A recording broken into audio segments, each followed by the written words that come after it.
listener! Was it a good idea to employ me, Claptrap, a lovable robot with an admittedly shrill voice, to tell you about the next great looter shooter, Borderlands 4? Of course not!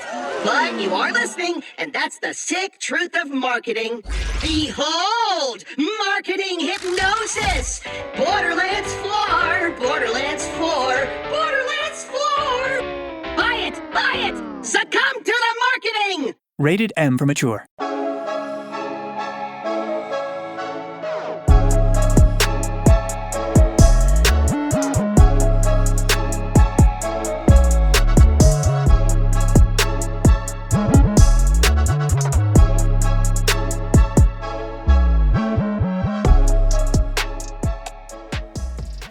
Hi everyone, welcome back to the Social Media Derby. We've got a great episode this week. End of the international break. We'll be previewing all of the games involving the big six teams in game week 4. We'll also be doing our transfer grade review. Obviously a lot more windows have closed now, and me in particular got one big outgoing which will impact my grade quite a lot. But before we get into it, for those of you watching on YouTube, please subscribe to the channel, like the video, leave a comment down below, share it with your mates if you can. All of that helps with the growth of the channel. And for those listening on Spotify, Apple, or any of the other podcasting platforms, please follow, give us a 5-star review. That also helps us on the audio side of things. And then obviously disclaimer, views expressed in this podcast are just entertainment. Everything's jokes. They're not our real opinions when it's not football anyway. But yeah, all right, guys, how's it going? Just the 4 of us today.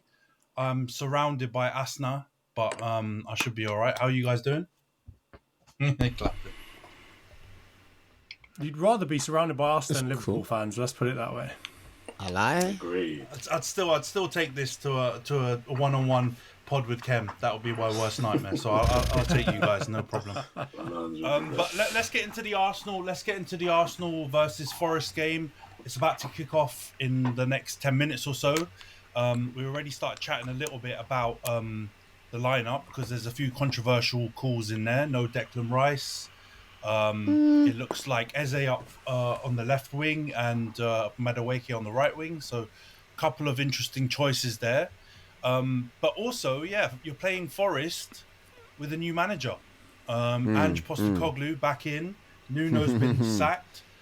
I don't know about you guys, but I've enjoyed this 3 months or 4 months without Ange. I saw his press conference and I got livid automatically.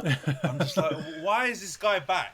Just like being a dour C word, I almost saw there, and just like not looking at any of the press people in the eyes, looking down all the time. Just, what do you guys make of this? This is just a weird decision, isn't it? It's a weird club. Yeah, but why have they got rid of Nuno? I know they've been beefing right in the background. Nuno said it before the season started, but this just doesn't make sense. Can one of you explain to me why maybe they've done this? One word. 1 word. 3 letters. Yeah, I was about to say it. Go on, spill it. Edu. Edu. Where Edu goes, the problems go. That's an easy name to say, and then add another one that's harder to say. Jurabchian or whatever his name is, Kia. Jurabchian. Well, I was Stick him in there one as well. word, 3 letters, Kia. Yeah. Yeah, stick him in there as well. Them two. But I'll be honest with you, like I feel like it was never going to work out because Nuno's clearly quite outspoken, right? Like he comes out in press conferences and says, "We haven't got the players. We need better players." So he does kind of put his manager under a bit of, or his owner under a bit of pressure. And then you've got Marinakis. So like the two of them going head to head, you knew it was not going to work out that well. And as weird as it might sound to say, I actually think Ange is more of a yes man than Nuno will be. Because you're talking about Levy and all this, that and the other. Like, you've had Conte going mad and all this other stuff. Ange didn't really do that. So I feel like it could probably work a bit better. Stylistically, this makes no sense, though. Because you're going from like a deep low block, counter-attacking, which, to be honest, guys, I know it was stunk if it was coming up against your team and it was, not the easiest to break down. Didn't really lead to the best games visually, but I liked having a bit of variation, man. I liked that Nuno wasn't just following this Pep model and just trying to play out from the back and do all that rubbish. He was just like keeping it old school, almost 4-4-2 at times. And now they've gone for the polar opposite, high line for life, suicidal kamikaze football. And like, I know it was good when Tottenham were losing every week, like us last season, but like, what are they going to do now? I don't even think they've got the players to do this. I mean, Io, what do you think, bro? Do you think they're going to be able to pull this off, or I might need to? We might need to do another predictions review because and I think Forest are different now. Yeah, and I think it's definitely a big ask for them to change like this early in the season. Obviously, I think if they're going to do it, should have done it in the summer, so then at least he can kind of get his philosophy in, and then his players in as well, maybe. But I think Ange is, it's going to be crazy to see because, as you said, he just plays a completely different type of football compared to what they've been playing. So it'll be interesting. Like, I'm not complaining. I've got Chris Wood in the FPL team, so the more chances Chris Wood gets, the better. So I wish it happened last week, the triple captain, but it would have been ordered 2 weeks ago. But apart from that, like I do see, I don't know, it might be different. Like I think new manager bounce is real, but as you guys said, I think it's been coming, it's been brewing. Like last year when Marinakis walked onto the pitch and did all of that, and then obviously over the summer, I think you kind of see like Morgan Gibbs White. You see Gibbs White. You've seen the tension kind of building. So I don't think Nuno had much longer there. I think it's surprised it happened this early on, but I guess it's better for them to kind of do it now than kind of like wait till later. But yeah, I think it's gonna be a struggle tactically wise, but could be exciting. As you said, it was something to see different. But Ange, he knows what he wants. And as you said, he does win trophies, so like the man backs it up. So he wins a double in his first season. He's raised the stakes even further. He backs out, man. My guy. I can't even fault the guy as much as I despise Tottenham and what he did there. But it'll be interesting. It'll be interesting to see what Forest look like. But they've got good players, and they've still got a good team. So it could be exciting. I think we all need to pull one out for Milinkovic though, because my man on the halfway line is going to have an absolute. He's done it. He was in my FPL, bro. He was in my FPL, bro. I literally, because of this one decision, I played my wild card game week 3 or 4, whatever it was, because I had 3 Forest players in, all defenders and goalie. There's no way they're surviving this. Milinkovic is getting spun. He's barely. If he does like survive, he's going to be riding bench. And like all the other defenders are just going to have their work cut out. So I flogged them all, man. Thanks, Marinakis. You've screwed my FPL up. So that's good. But Razor, you mentioned it about Kia. Do you think this is like a big agent thing in the background? Because I know they've used what's his name, George Mendes, quite a lot previously, and that's Nuno's guy, or Nuno's his guy, and Edu coming in, he's Kia's guy. Do you think that's what this is maybe about? Listen, I think you have to follow the facts sometimes, and look at what's in front of you. And I said it a lot when we were talking about like transfers as well. I think there's definitely seems to be a different era at Arsenal, and some things that were a little bit more Arsenal-y in terms of their level of ridiculousness seem to be going on at Forest. And I was like, well, if it walks like a duck, quacks like a duck, it's probably fucking Edu at all. No, we're all right. Probably Edu at it again, you know what I mean? Like, I don't understand it. Like the Amari Hutchinson signing, like, that was crazy to me. Like the lack of like strengthening in positions. Like they had a great season last year, do you know what I mean? But I think more than the Edu thing per se, like, because that is quite specific about him being an individual, I think it speaks to like the real like difference that we've got in football now when it comes to your traditional kind of manager versus like what seems to be the thing now, which is a head coach who's in charge of tactics, in charge of picking a team. But when it comes to your opinions on, for example, like transfers or like maybe even play style, like you might come in as a gaffer now and be told, this is the way we want to set up the club. This is how we're going to play. This is what our objectives are. This is what you've got. Go make use of it. And I can completely understand if you're someone who feels like you need to have control of those bits and pieces, kind of being fed up with it quite quickly, especially if someone like Edu is the person that they're telling to be in charge. Yeah, and if you read into it as well, like apparently like their first meeting even, it did not go well. Like and something Edu said offended Nuno. And to be honest with you, like from the point of view of like Nuno complaining that he doesn't have his players, this, that, and the other.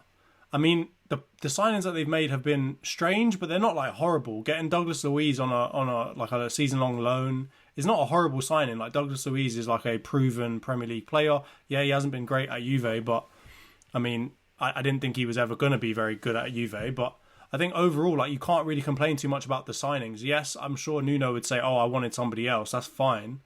But it just seems to me like more of like a personal grudge between the two of them.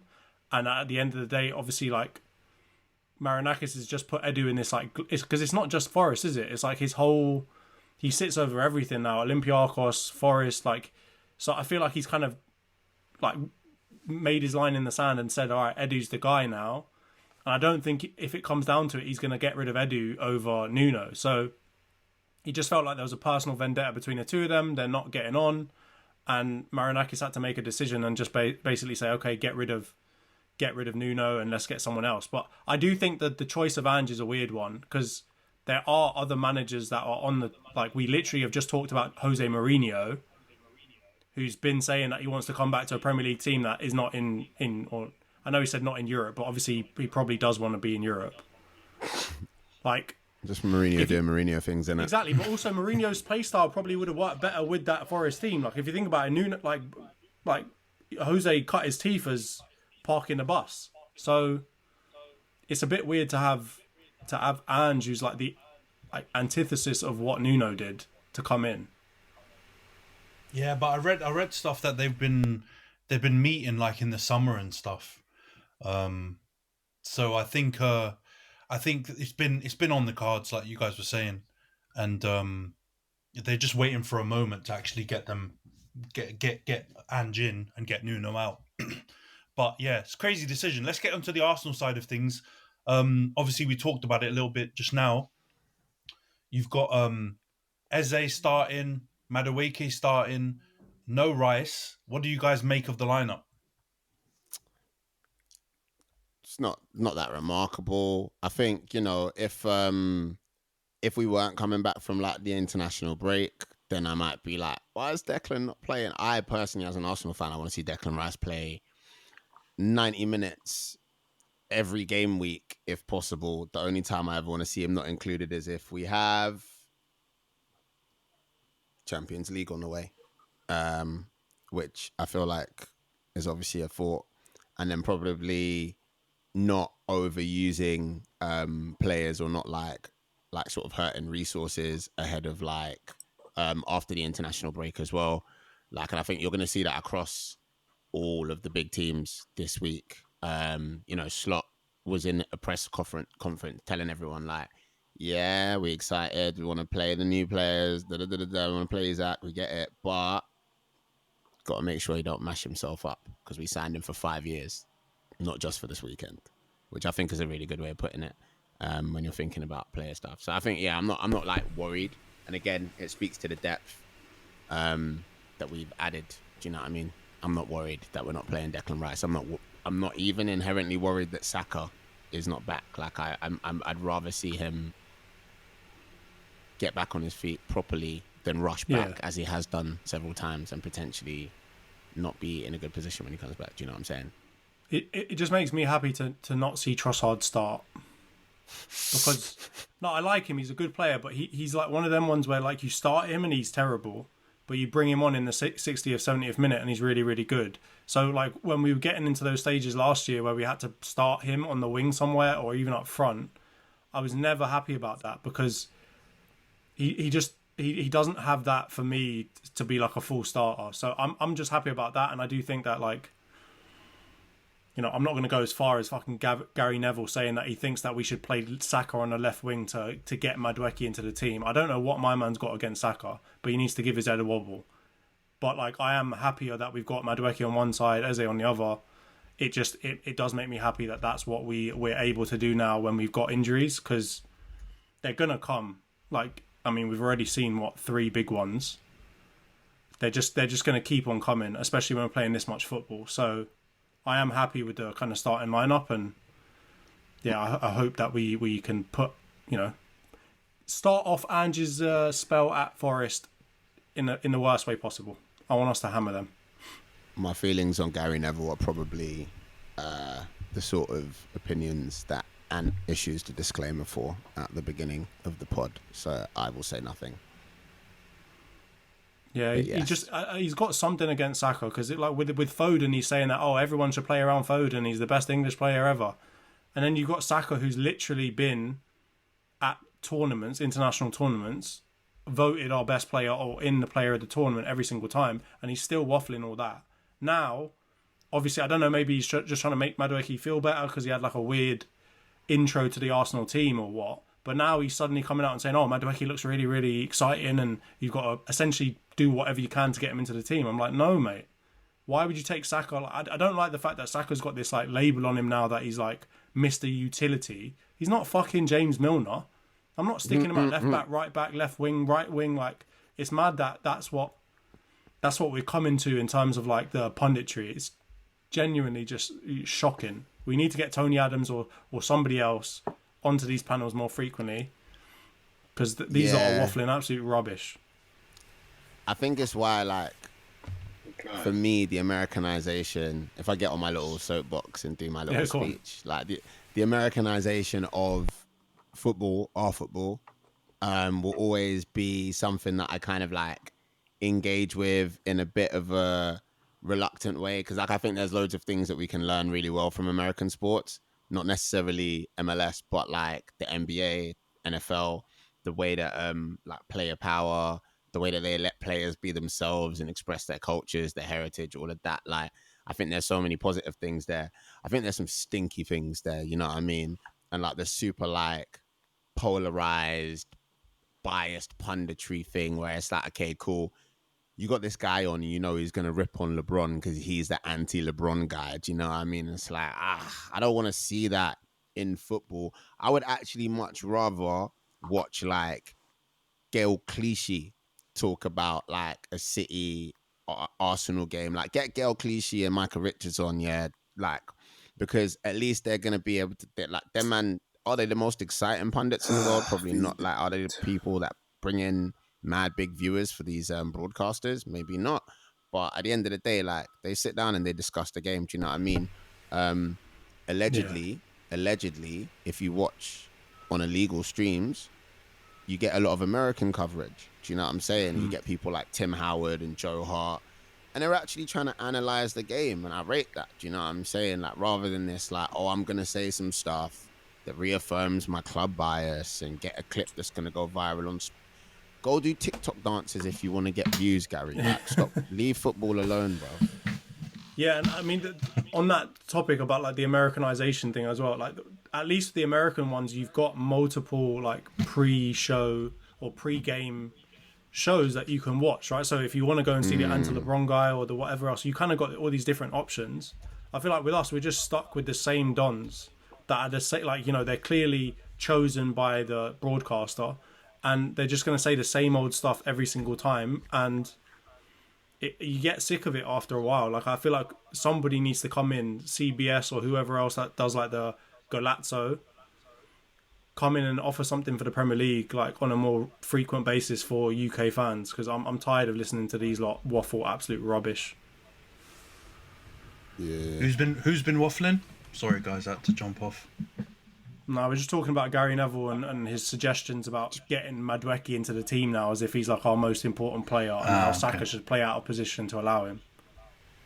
Do you see how Uncle Righty wanted to avoid that combo with the plague after his left back shouts? No, but did you see how Uncle Righty slewed their Manchester man when they were talking nonsense? Yeah. They were like, can you be unbiased about Arsenal? Like, and he was we make fun of Man United all the time. And he was like, you have to, they're shit all the time. Yes, Righty, come on. Yeah, come through. What's going on, Rizzo? Come on, Rhys. 74 charges. What are you doing, brother? Are you in the pen right now? In. Roman behind you, yeah? We're innocent.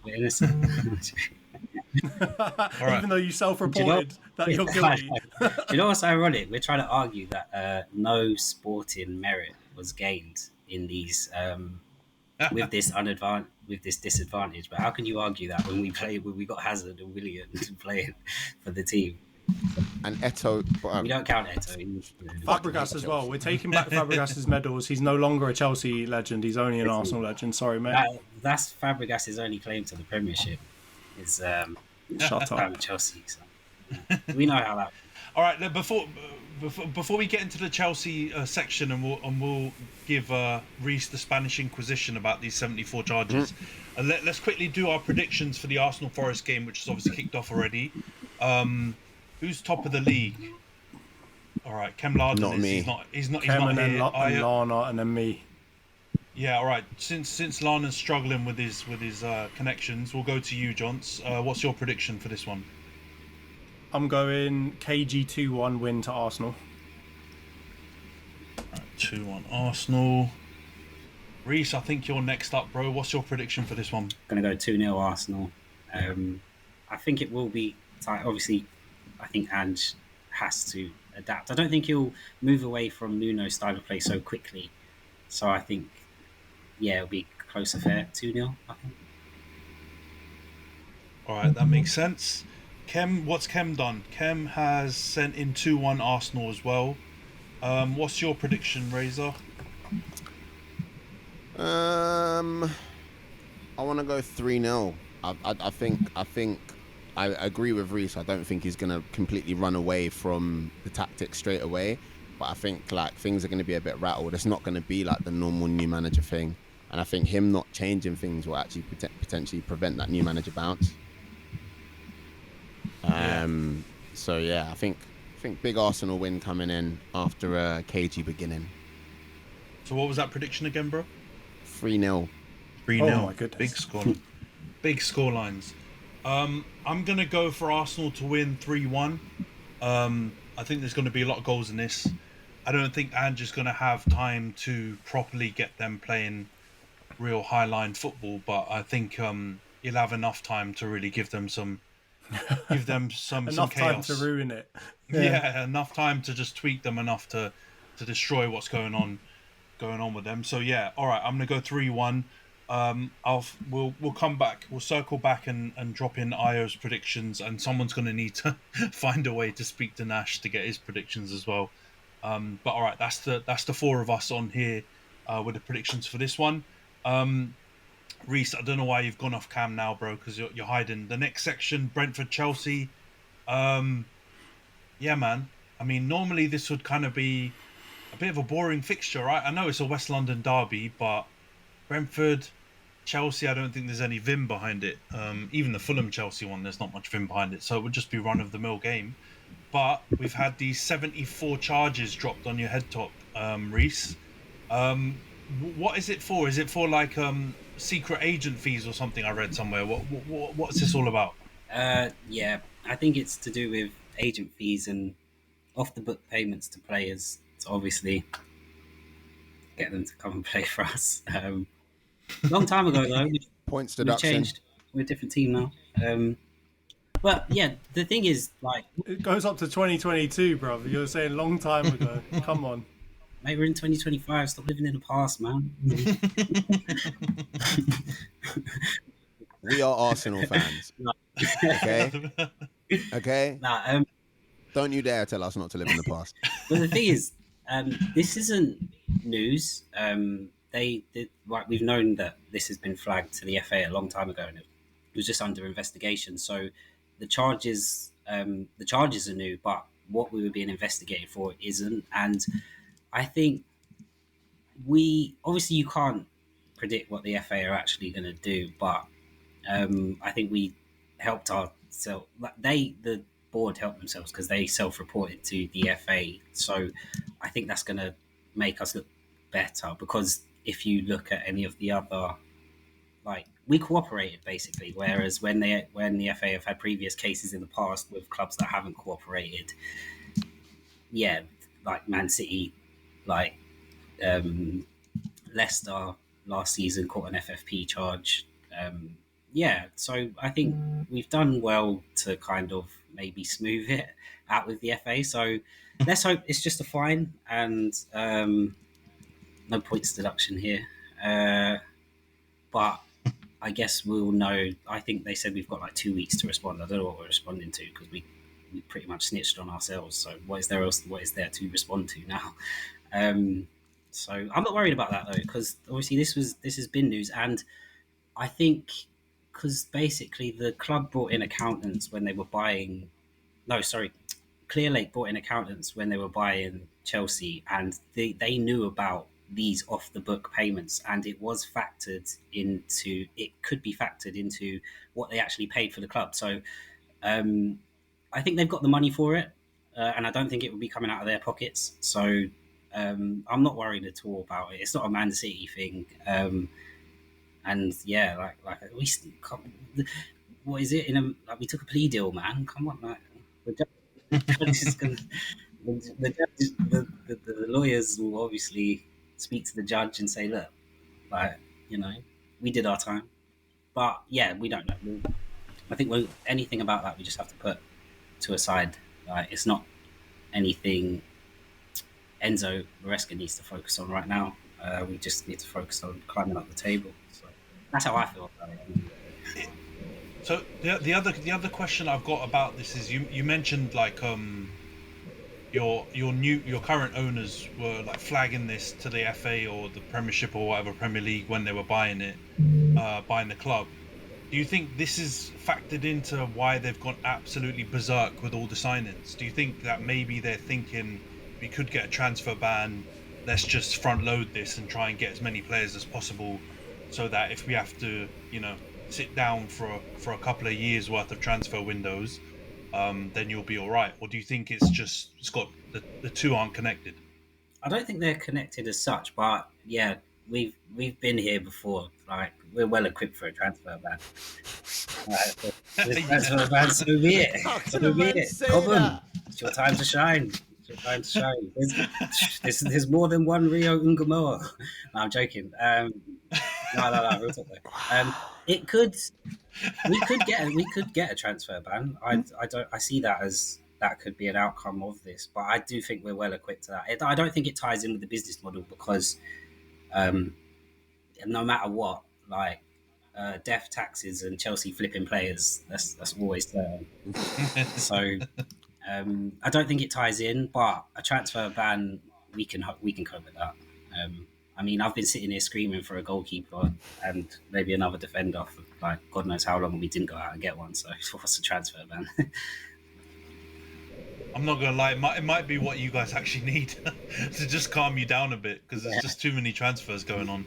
If you just have to play certain players, you may end up finding another gem in there somewhere. But yeah, you say Cobham, but there's about 67 players that you've bought in that are ahead of any of the Cobham youth products. Points deduction before they get a chance. Yeah, I mean, look, guys, what the hell is the point of all these charges? City got 115 or 135 or whatever the number of charges. These lot got 74. Meanwhile, Everton and Nottingham Forest get 3 or 4 and they get deducted 4 or 5 points or 6 points or whatever.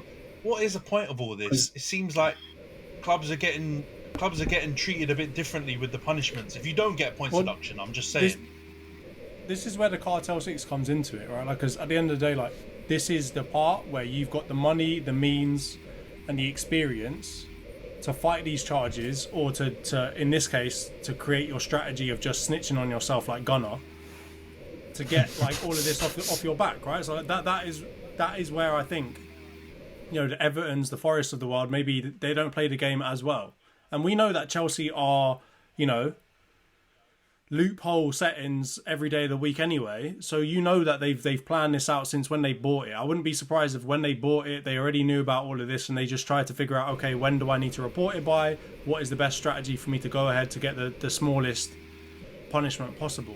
But from my point of view, if you've got 13 years of doing this, number one, you can't be telling me that it doesn't have any sporting merit or change on it, because it literally led to you having some of the best players you've ever had in your team. So that's the first one out the window. And if that goes out the window, then really a points deduction is minimal, right? You guys should be getting all of the trophies struck off. I would literally add up all of the money that you've got over the last 13 years from the various different competitions you played in and the finishes that you got, adjust it for inflation to today's rate, take all of that money off you as well, and stick you in fucking League Two. Not match fixing. Come on. It doesn't matter if you're match fixing or not match fixing, right? As Calciopoli or whatever. No, because let's put it this way, right? Like if somebody takes steroids or some sort of like performance enhancing drug, they're not technically match fixing either, right? It's called financial doping for a reason. You've used the chances, man. Exactly, you've skewed the chances by buying players that you would literally probably not have got anyway to go and win things. So in my opinion, stick you in League 2, forget about a points deduction. Enzo Maresca, it's your job to rebuild the whole team. It's a Juve settings, and then you'll learn your lesson. And same goes for City. Johnny got so angry the internet started cutting out. Yeah, I know. His internet couldn't handle his anger. But now, man, let's be realistic. I hear what you're saying, John. It's obviously a bit extreme, but I mean, that would help enforce the actual rules and get people to respect them if they came down mad hard on it. But pause. But I don't think they will. I think they'll find them because they've self-reported all of this stuff. And because it's a previous regime, the lot of Chelsea lawyers will get them out of any big charge or massive fine. No, but I'm sorry, my internet's going to cut out again because I'm raging. You can't be telling me that it's a new owner and that's the reason why you don't get punished, right? If you go and if a new investor goes and buys like a big, like let's say Google or something, and they've got some antitrust lawsuit against them, it doesn't mean that they get off with it. You still did mad things, and you need to pay for them.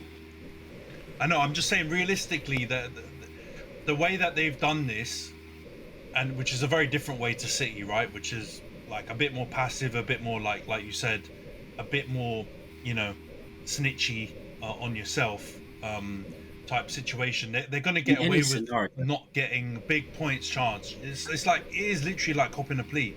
You're going to get a deduction on what the punishment would have been because you haven't tried to pretend or kind of fight the charges off. They're not going to get some heavy fine.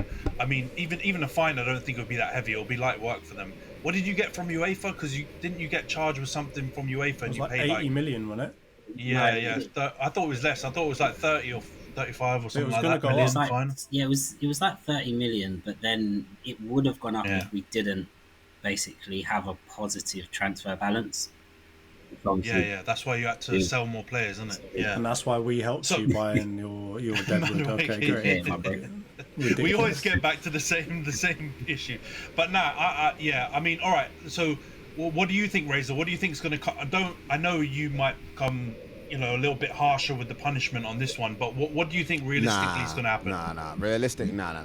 I've been yelling points deduction just on the basis of the fact that kind of what Johnny said, like a quarter of the way into his ragey rant, which was that it does feel quite peak that it basically looks like if you're a smaller club, if you're a Forest, if you're an Everton and kind of deal, and you fall foul of the rules. Obviously, I'm not saying that these are the exact same rules, but I'm saying it feels like generally the vibe is if you fall foul of the rules and you're smaller, like Jonty was saying, if you've got less financial or legal capability to sort of dredge the FA down in paperwork, which is my understanding of how Man City have avoided anything happening to them for so long. It feels like you're kind of impervious to any kind of action. I feel like Jonty's sentiment, but not as strongly as him. I do feel like we gotta it's a plea deal, innit? Like if you cop the deal, if you cop that you're guilty, you do deserve to have your punishment reduced. I do believe that generally. I'm not going to change that just because it's Chelsea and I hate them. Overall, I just think it's the length of time that these things kind of went on for, and it's one of those things where like John said, you can't claim that you didn't get a sporting advantage if it was ongoing for such a long period of time. So I think there needs to be like an equal there needs to be a semblance of like both of those elements in the response. I think what will happen is that they'll get a fine. I think that'll be the majority of their things. I think a transfer ban, considering what the specific thing was, could also be on the horizon. I think it's highly unlikely that we'll see a points deduction. That being said, points deduction! And on that, right, like I was just researching, Everton also put in an early guilty plea, and they got it reduced from 10 to 2. So if I don't see 20, 30, 40 reduced to 15, I've lost faith. John's just right, jumped man. out the window That's with right. my voice. That's fine. Gone crazy. All right, let's get into the actual match prediction. We're not going to chat too much about this game because I don't think there's any massive talking points from the actual playing side of things. Let's get straight into the predictions then. So, Johns, what's your prediction on this Brentford Chelsea? Because Brentford at home, they actually look all right. Because I predicted them to go down, but I think I changed that in our most recent episode. I'm gonna go for. I'll go for a 2-1 Chelsea win. All right, 2-1. Rhys, what's your prediction on this one, bro? Although I don't think Brentford have found the form they need. I mean, they got a win against Villa, but I still don't think they look great. I still think they're finding their way. I think it will be a cagey game, so I'm going to go 1-1. Just because I think we'll find it difficult to advance and break them down, especially if Palmer's not playing. So, and with the fans at the GTEC, I think it's going to be, quite a close affair. So I'm going to go 1-1. Damn, I wasn't expecting that, man. Razor, what's your prediction, bro? I kind of run with Rhys's analysis. I think it's pretty spot on, but I have a bit more faith in his boys in blue. I think they're going to come out on top. I think potentially I'm leaning towards a 3-1, but I'm going to say 2-1. I think it will be cagey. I think Palmer is the real difference maker there. If he's fit to play and he's playing the way that we know Cole Palmer can play, then it's going to make a difference. If he's fit to play but doesn't show up, I think that will make the game cagier. Do you know what I mean? Yeah, you know what, guys? I'm shocked, man. I can't believe you lot have all gone really tight score lines on this one, because I know Brentford have had, a couple of decent performances here and there. I still think they're crap, man. I still think Chelsea are going to batter them, even without Palmer. The way you guys played in that last game, I know it was a bit ropey, but and the West Ham game, West Ham have been dodgy as well. But I think you guys are going to beat them, and I don't think it'll be as close a scoreline as you guys have gone. Because looking at everyone else, Io's gone 2-1, Chelsea as well, and Kemladen's gone 1-1. Can I change mine to 3-1? You've just snuck it because I hadn't said mine yet. Yeah. And you've stolen my scoreline, you bastard. All right. 3-1. Rhys, your feedback on your mic's going nuts. Oh, yeah. I don't... It's going absolutely nuts. You're gonna have to go on mute when you're not chatting. Yeah, I couldn't even hear myself think. All right, I'm gonna go higher scoring on this one. I'm gonna go Chelsea to win 3-2.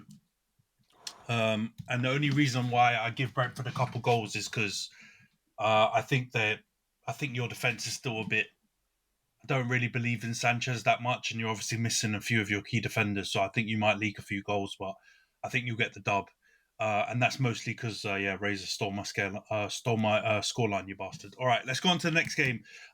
We can do this one quickly as well, but I guess the biggest talking point from West Ham Spurs is that Daniel Levy's gone.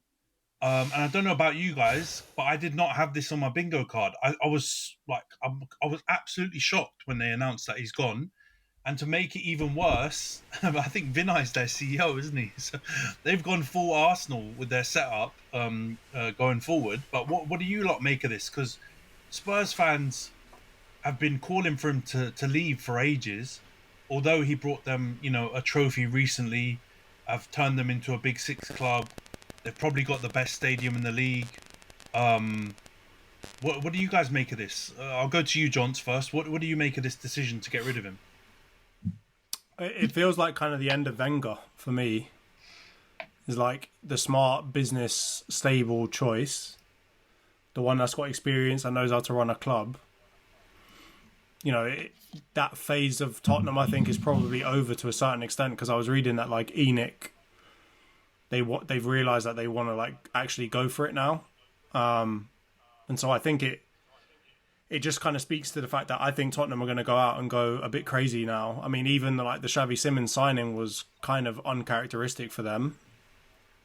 because like we saw with the Eze sign-in, we saw with a lot of other things that they usually get in transfer windows, is that they're picking from the bottom. They're picking the scraps at the bottom after everyone else is finished.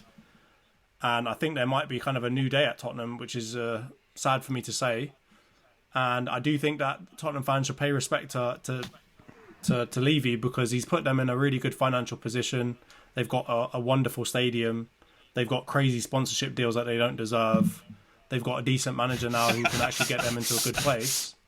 So from my point of view, they got to put some respect on Daniel Levy's name. I know he's not always their favourite in that, but for a mid-table team, they did all right. They're in a good place now. So yeah, I think they've got to be careful though, because it doesn't always go well going from. I look at Arsenal as an example. Like, it doesn't always go well going from like not spending any money to starting to spend off of, like, let's say, not so great league performances. So I think they do have to be a bit careful. But I think, Thomas Frank in position as well, I think it's overall going to be a good spot for them to build. And I think, they're going to be a lot better over the next few years than we've become accustomed to them being. So it's going to be an interesting one for sure, but I didn't have it on my bingo card either. And it's just because, like, Levy's an owner, right? He owns part of the club. So that also kind of put him in a position where it's, like, difficult to kind of get rid of a guy that is also, like, a minority shareholder of the team. But it sounds like that they kind of did some Born Identity stuff in the background to try and get rid of him. And I've just got a little ping that Arsenal have scored. Come on. Set piece again. Ole, ole. I took Zubamendi out my team. I don't actually know if it was a set piece. Zubamendi scored it. So he's 5'4". I doubt he scored a set piece, but it's a shame because I swapped him out for bloody Enzo. What am I doing? I get that though, because Zubi's hasn't been like a prolific goal scorer in his like previous at Real Sociedad, so it would be a weird one for you to put him in. You got to look for them goal scoring midfielders, isn't it? But no, Razor, what do you make of it, bro? Do you agree with Jonty? Do you think it was a bit of a strange one and maybe like a sign of intent from Tottenham that they might go for it a bit more? Yeah, definitely. And also, I think, again, like, when we get away from, like, this sort of polarized, tribal, football Twitter, whatever you want to call it, kind of way of perceiving the game, I think so much has been made this summer, this transfer window, of, like, clubs not being able to do what they want, even though they feel like they've got all the money in the world. And that's because they haven't built that revenue and the income sustainably, like, through the club. And I think Tottenham did it, we did it. I think, like, there's a point in time where you almost have to suffer a little bit, or you have to, like, you can't go crazy, like, from the word go. You have to build it sustainably.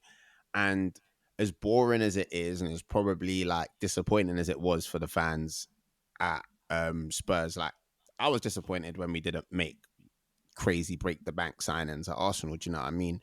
Obviously, being told, like, oh yeah, like, we're investing in the stadium, that's not really doing anything for me, mate. I'm still getting bantered about us losing. Do you know what I'm saying? But bloody hell, sorry, I just seen that Zubamendi goal. Cracker. Sorry, that distracted the fuck out of me.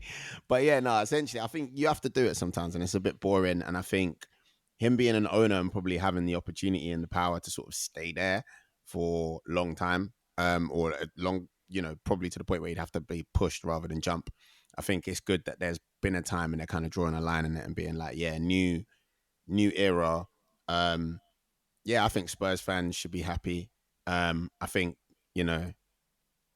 some of the other clubs around them, man, in the table should be a bit worried because they look like they got some intent. I think it's good. Like, I think, Spurs fans, I agree though. I think they should be respectful in terms of maybe not loving Levy week in, week out, transfer window in, window out in the decisions he was making. But I think they need to be grateful for someone dedicating that amount of time to the project and building it in a sustainable way. I personally am grateful for all of the years of banter that he gave me. So yeah, 0 charges as well throughout his whole time. 0 charges. Yeah, man. As much as no, that's what I'm saying. Like, as much as I dislike Spurs, like, you have to respect someone football wise doing it the quote unquote proper way. Do you know what I'm saying?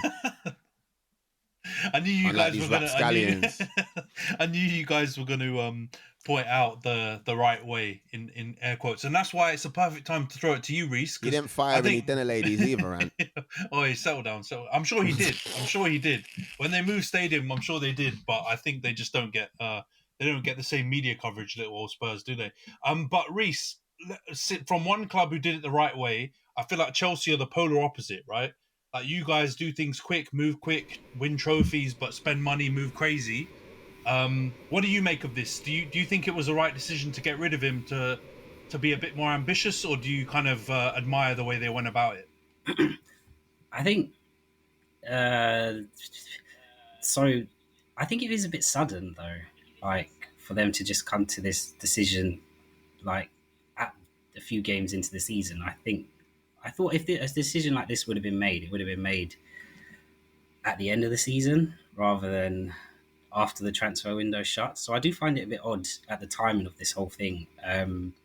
But I think in their statement they said it's more of a sporting direction they want to go in. So it could be a new era for Spurs and the way they kind of go about things in the market, particularly like you said, they brought in the Arsenal guys and maybe they want to push Tottenham to go to the next level. But yeah, like pretty much what the other two, like Johnson, Razor said, they can't, because obviously he's taken them from where they were kind of in the early 2000s and like the 90s up to being that top club. So it's just now taking them to the next level. So they can never fault like what Daniel Levy's actually done for them. He's always had their best interests at heart and he's always managed them well with the money that they generate. And that's the whole reason they did like this stadium, because they wanted Spurs to be more sustainable off the money they generate rather than investments in the club. So it'll be interesting to see if that's the way they still do things. Like, are they going to go wild in the transfer market? But yeah, no, I think only time will tell sort of how much Spurs improve. But I would just say I just feel it's a bit sudden. Like, I don't know if like it's a bit bored. You should be happy though, because now you've got another team that you can sell your dead wood to. And you've got the Arsenal leadership in there as well. They've literally got the same DNA. You can start shifting them to them instead of us. The thing is, I think we hate Spurs so much. I don't think we'd actually. Yeah, I don't think that's possible. Business going on. I think the Chelsea Spurs thing is some hate. Yeah, Chelsea and Arsenal don't have the same level of hate that Chelsea and Spurs have. So I don't know if it's that easy for you to sell between them. But it makes sense. All right, we've talked too long about Spurs, considering we have no Spurs fans on this pod. Let's get straight to the prediction. John's going to you first. What do you think for this game, West Ham Spurs? This is a really weird one because like both of the teams in the last result were the opposite of what I expected them to be. Like West Ham went out and won, was it 3-0 or whatever? Spurs end up losing, and I'm just like, what the hell went on there? So I'm really in two minds now, but I'm just going to ignore what happened last week, and I'm just going to say West Ham are crap, Spurs look good, and I'm just going to go for a 3-1 Spurs win. All right, 3-1 from Johns. Kem's gone 3-1 as well to Spurs, and Io's gone 2-0 to Spurs as well. Rhys, what's your prediction for this one? I was going to go 3-1, man, but everyone's gone 3-1. I don't know what to do now. I'll go 4-1. Because you know what it is? I think, obviously, Bournemouth are actually a good team. We can't write them off. But I do think West Ham are still poor. I think Forest under Nuno have that kind of style of play of come and attack and will counter-attack. And that, I think, it just played into West Ham's hands a bit easier last game. So I don't know how they'll cope with a good structured Spurs side. And it seems weird saying that after last season. But I'll go 4-1 just because of you lot. Just for the record, I had 3-1. Yeah, should have gone to me first. Yeah, for the record, doesn't count on this one, bro. Sorry, you'll see that from the last one. I had to pivot as well because of Razor's scoreline. Is that why I'm lost? Is that why I'm lost for this one? Yeah. The lowest in the table always goes last because it gives them the chance to listen to everyone else.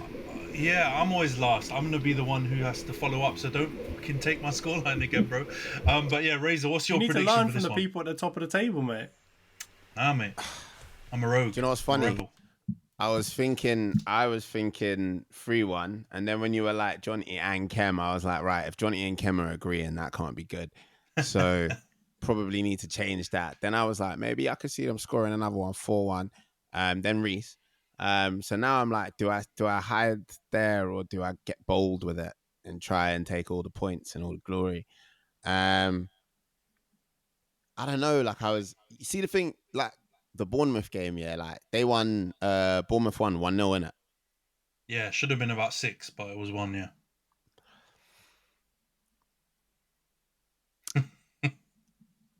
I'm gonna go 3-0 Spurs. Wow. All right, 3-0. Man are feeling the pressure of the lights, aren't they? Can they do it on a cold Tuesday night in Stoke, mate?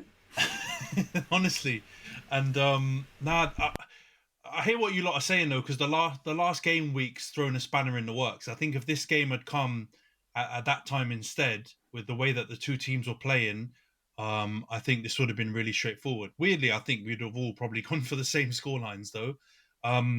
But now I see a lot of goals in this one because I don't think Frank will set up to be pragmatic against West Ham because they're there for the taking. But weirdly, I think Spurs at that stadium have struggled in the last couple of years, so I don't think they're gonna just absolutely breeze it. So I'm gonna go Spurs to win 2-1, which weirdly I think none of you lot have predicted. So I've got a chance. All right, let's get on to the next game, Burnley Liverpool.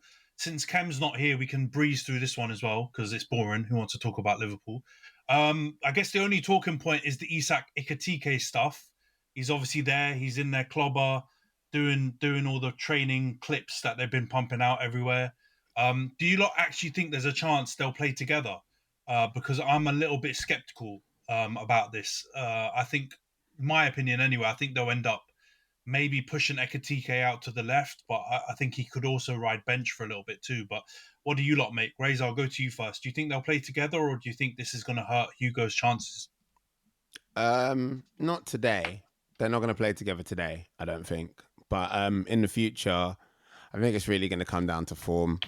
Slot kind of strikes me as the kind of manager that will play people based on, like, he wants to win, innit? Like, that's what happens when you're defending the title, innit? So I think definitely you don't break the flipping transfer fee record for the second time in one summer and play the person that you signed out of position. Do you know what I mean? So I reckon when Isak's at full fitness, he's going to be nailed on starter for going through the middle. And then Hugo's going to basically have to fight Cody Gakpo, which makes me feel a bit bad for Cody Gakpo because I feel like he's had a good start to the season. But again, like they spent a lot of money on Hugo. Do you know what I'm saying? Like, so yeah, I think, can they play together? We're going to have to see. I don't think that's going to be how it starts out. I think it's going to be like for like, especially with Isak like having a bit of a sort of slope to fitness. But yeah, I'm interested. I haven't seen enough of Hugo on the left, but he looks like he can do everything, and he looks very comfortable. So I don't think like him playing on the left is necessarily going to be a big like problem for him. It just might not be where he necessarily wants to play. But Isak has to play through the middle. That's non-negotiable. Just like neither of them are going to play on the right because of Salah. Like, Isak has to play through the middle. Yeah, I mean, that would be diabolical if you spend 125, 30 million or whatever and you start playing him out of position. I don't think that can run. But I've got an interesting question to pose the other two of you. Isak scored a bag of goals, but he had Gordon and Murphy, I guess, in that most recent season, providing a lot of assists. Do you think he's going to be able to get that same output with Salah and either Gakpo or Ekitike, who are slightly more of your traditional inside forward attacking, want to score a lot of goals themselves type of wide men? Or do you think it should work out? Rhys, I'll go to you. Do you think he's going to bag just as many goals as he did last season? Yeah, 100%. No, because of Liverpool still create chances at the end of the day, and obviously there's a lot of slander going around about Wirtz, but wasn't he brought in to be that creative figure for them? So if it works out, I think there has to be a creative source from the midfield as well. It's not just going to be at the front three. So I don't see sort of him being provided with goals that much of an issue, because Liverpool will always score goals. They concede a lot, well, recently, but they are good at like scoring. So I don't think that would be a problem. Depending, and also in terms of Ekitike, I mean, they must have had a conversation with him before he joined about their plans and what they sort of expected from him. So I don't think he'll be like completely casted out. And I do think, depending on the type of game, maybe when Liverpool need to get a result, he could start out wide, but maybe he could come in and play off Isak as well, because I think he is good on the ball and he's good. He could hold up the ball. So I do think I could see him playing with Isak just as much. But I do think, in terms of like, if we're going like starter for starter, then it's always going to be Isak. But yeah, definitely depending on the type of game, it could easily involve the two of them. Yeah. 100%. Yeah, no. I think that's interesting, man. I agree. I think they're definitely going to start eventually in their like ideal starting lineup, but I am a bit skeptical about the output. I think they're going to have to. All three of them are going to share the goals more than having one player, I think, score far and away more than anyone else, like Salah has previously, or like Isak has at Newcastle. But Johns, let's get your score prediction and bundle your opinion into this as well. What do you think is going to be the scoreline, and what do you think of the Isak situation? I'll go quickly. Scoreline: Burnley are good, but they're not good enough, so they're going to get battered 4-0. But yeah, I mean, in terms of like the whole Ekitike and Isak thing, like I think Ekitike will get pushed out to the left-hand side, and I do feel, same way Razor said, like I feel really bad for Gakpo, because they're not exactly the same player, but they're both tall, lanky, quite fast, quite direct players, and I'd say Ekitike is like a techier version of him. So I feel like Gakpo is not going to get a look into that team once Isak is properly starting. In terms of the output, there is no, maybe I'll regret when I say this, but there's no way that they're all bagging 20 goals. Like it's not possible if all of them do that. And I'd argue that like Salah might be the one that suffers the most, if I'm perfectly honest with you, because he was like literally the one that was just putting it away. I think you've already seen these first few games, like he's not really getting as many chances to put stuff away as he was before. He hasn't got someone like Nunez or whatever that he can kind of push out of the way and just ball hog or whatever. So I think he's going to probably be the one that suffers the most out of all of them, which is going to be really weird for FPL. It's going to be a big transition season for FPL where everyone was just captaining him or Haaland. But I genuinely think Salah is going to suffer the most. And I wouldn't be surprised if Isak gets somewhere between 20-25, Ekitike gets somewhere between 15 to 20, and you see Salah maybe in like the 10-ish range. But I don't see how they're all getting 20 goals or more. So someone's going to suffer. And from my point of view, it makes the most sense, given the fact that they're trying to play a slightly different way, that Salah actually ends up being the one that suffers out of all of them, because it doesn't look like they're building their team around him anymore, where they kind of were before. So, yeah, I don't know, man. Like I think also when AFCON goes on as well, it's going to be weird, like to see how they shape up without him. I wouldn't be surprised if you maybe see, I don't know, Wirtz on the right hand side or somebody else, but it's going to be a weird one to see. And I'll answer your first question. They're never playing 4-4-2 because they're already so open as it is. There's no way that them men are playing up top together. I wouldn't actually be surprised though if Ekitike pushes Wirtz out. If Squirts is having a stinker and he continues to have a stinker, I wouldn't even be surprised if I see Ekitike starting in like the 10, because he's got the facilities for it. He's got the play for it. He's physical as well, particularly. So I wouldn't be surprised if you see him in certain games starting there. So Squirts, you are, come on down. You're definitely looking like you might be flop of the season at this point, mate. Yeah, that was actually the thing I was going to respond to when Rhys said they've obviously got Wirtz and he's going to be the playmaker. I'm going for it, man. I think Wirtz is shit. I don't think he's gonna. I don't think he's gonna provide anything near what he did in Bundesliga, and he's gonna find out that you can't play counter-attacking football and just like be 2-on-2 or 2-on-1 in loads of points of the game when you're playing for a Leverkusen or one of the big clubs.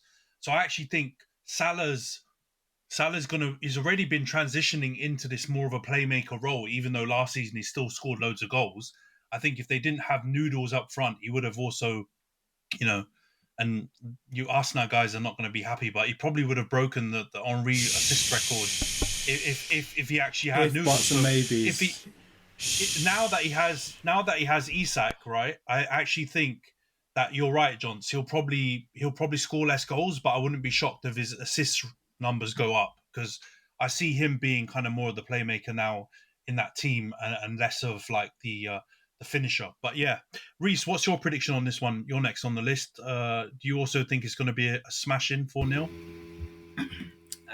No, I'm not going to say 4-0, but I would say 3. Just because I guess Burnley, they're not like, I mean, defensively they had a very good record in the Championship, so they might be difficult to break down. But I think once the first goal goes in, it might get a bit easier for Liverpool in an attacking sense. Because can I remind you that Man United put 3 past them? Yeah. We're good in attack, man. What are you talking about? Shut up. We put 2 past Grimsby as well. Come on, the mighty Good Grimsby. point, but We've got Man United can be got at. Shameless. Liverpool can't. So I think, yeah, they can. What are you talking about? Liverpool conceded more goals than us. I think, I'm gonna go 3-0. Yeah, Liverpool. I do think they'll obviously overrun them, and there'll be it'll be a lot of Liverpool attacking. So I do think 3-0 is a fair scoreline for them.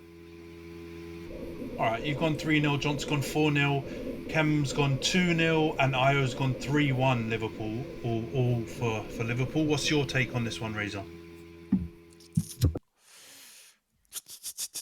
I think Liverpool are going to win. I think Liverpool are going to win big. I think for me, it's more a decision of whether Liverpool are going to keep a clean sheet, which I don't think they've necessarily looked super confident on doing so far this season, apart from in their game against us, which was easily their cagiest and least open game that they've played this season so far. So, I do think that I can see them scoring 3. I can see them scoring 4. I don't think Johnson's gone too far off the deep end there. I just don't know if they're gonna keep a clean sheet. So I think I'm gonna go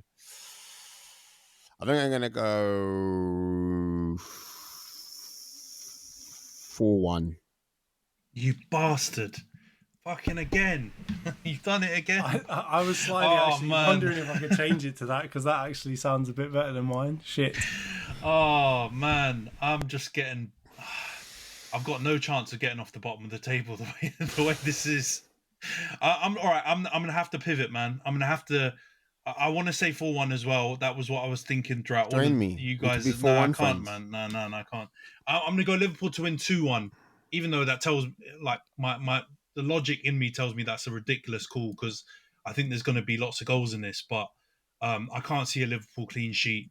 But yeah, Burnley, I can't see them scoring more than 1, but the only hope is Liverpool's attack kind of don't have their shooting boots on and somehow only manage to score 2, but I think they probably will score more than that. All right, let's go on to the Manc derby then.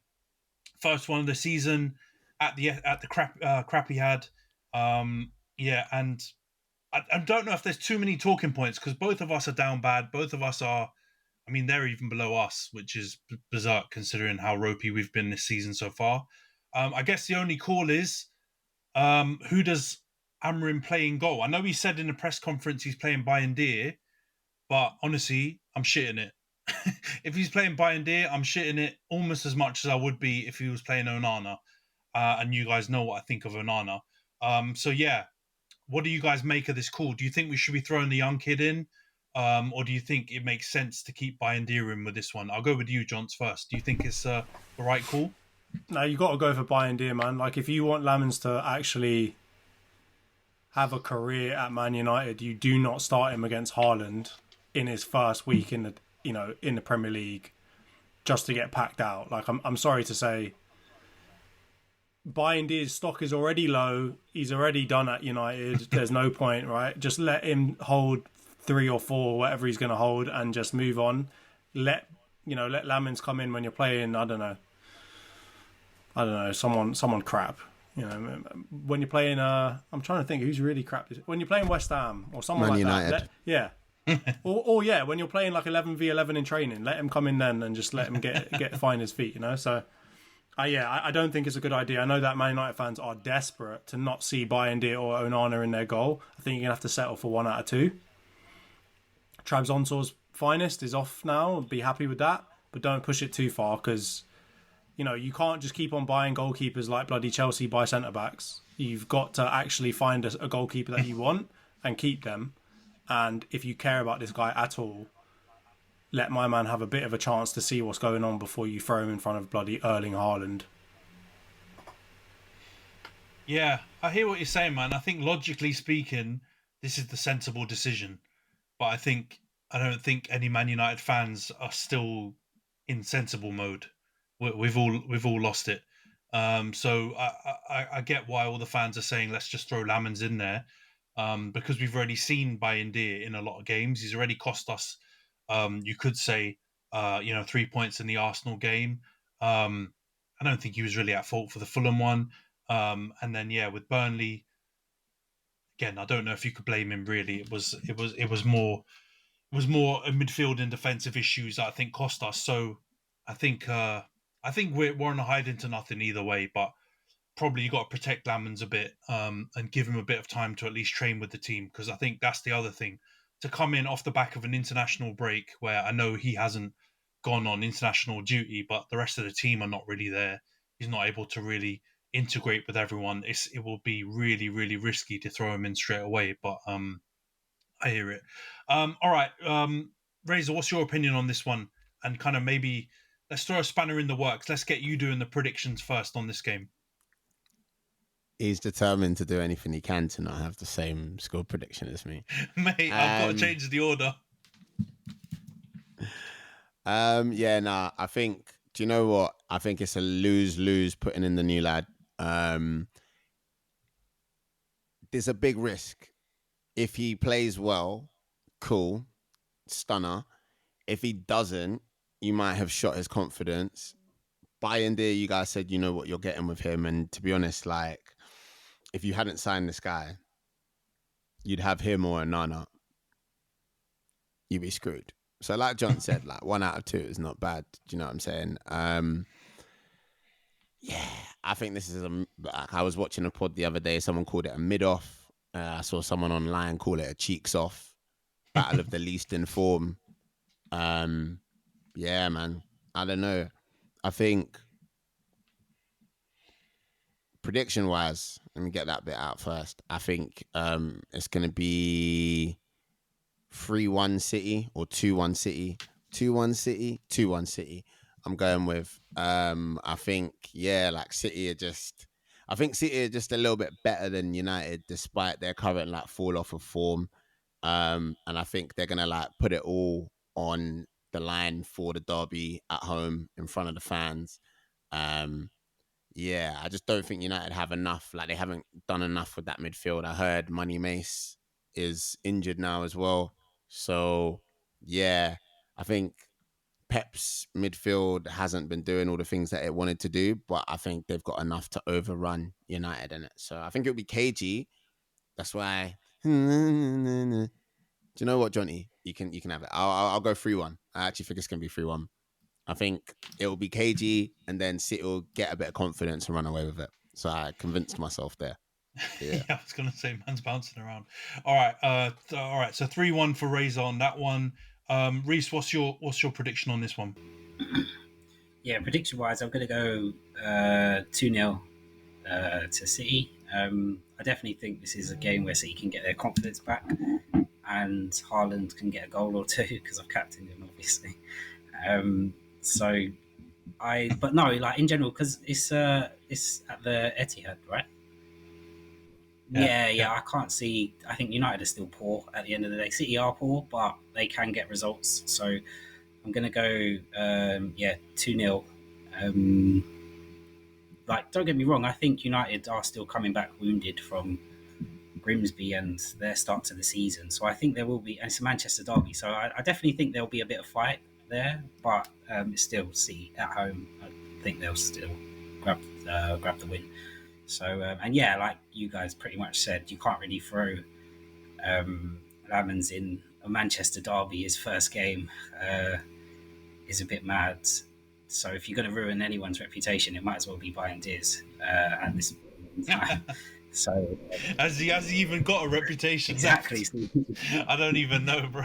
So, just ruining him, throwing him out to the wolves, man. I love how you guys just sacrifice Bayern Diaz, basically. Yeah, pretty much. Throw him to the wolves, man. Like, it would have been a different story if it was like Martinez coming in, like that he was linked with United before. Then obviously, you throw him in. But, it's not, and obviously we don't know much about this new guy. So stick to Bayern Diaz at least for now. I was going to say use him in the cups, but obviously this can't do that, can you? Yeah. All right, settle down. All right, let's move on before you keep going. Jonts, what's your prediction on this one? I'm going to go for 2-1, and I would characterise it as a bum fight. In addition to being a mid-off, because both of you stink. And I want to remind everyone that Man United were arguably even worse last year, and you managed to beat them.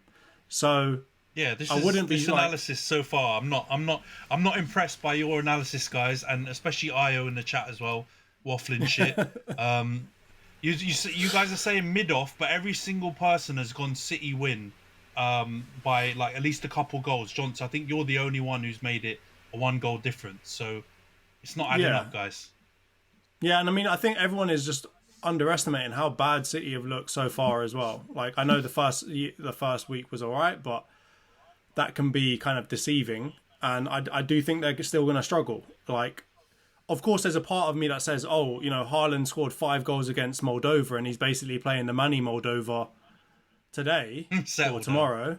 So maybe there's a chance that he goes and slaps you up 11-1, yeah. But just what I know about football and what I know about this Manchester derby, and just Man United playing any kind of derby, outside of Liverpool spanking them 7-0, it doesn't happen frequently for them to really, really hold beatings like this. I know that City have also, beaten you 5-2 or whatever it was before, but I do think it will be cagier, and I think you've also got to bear in mind, are they going to probably start Donnarumma?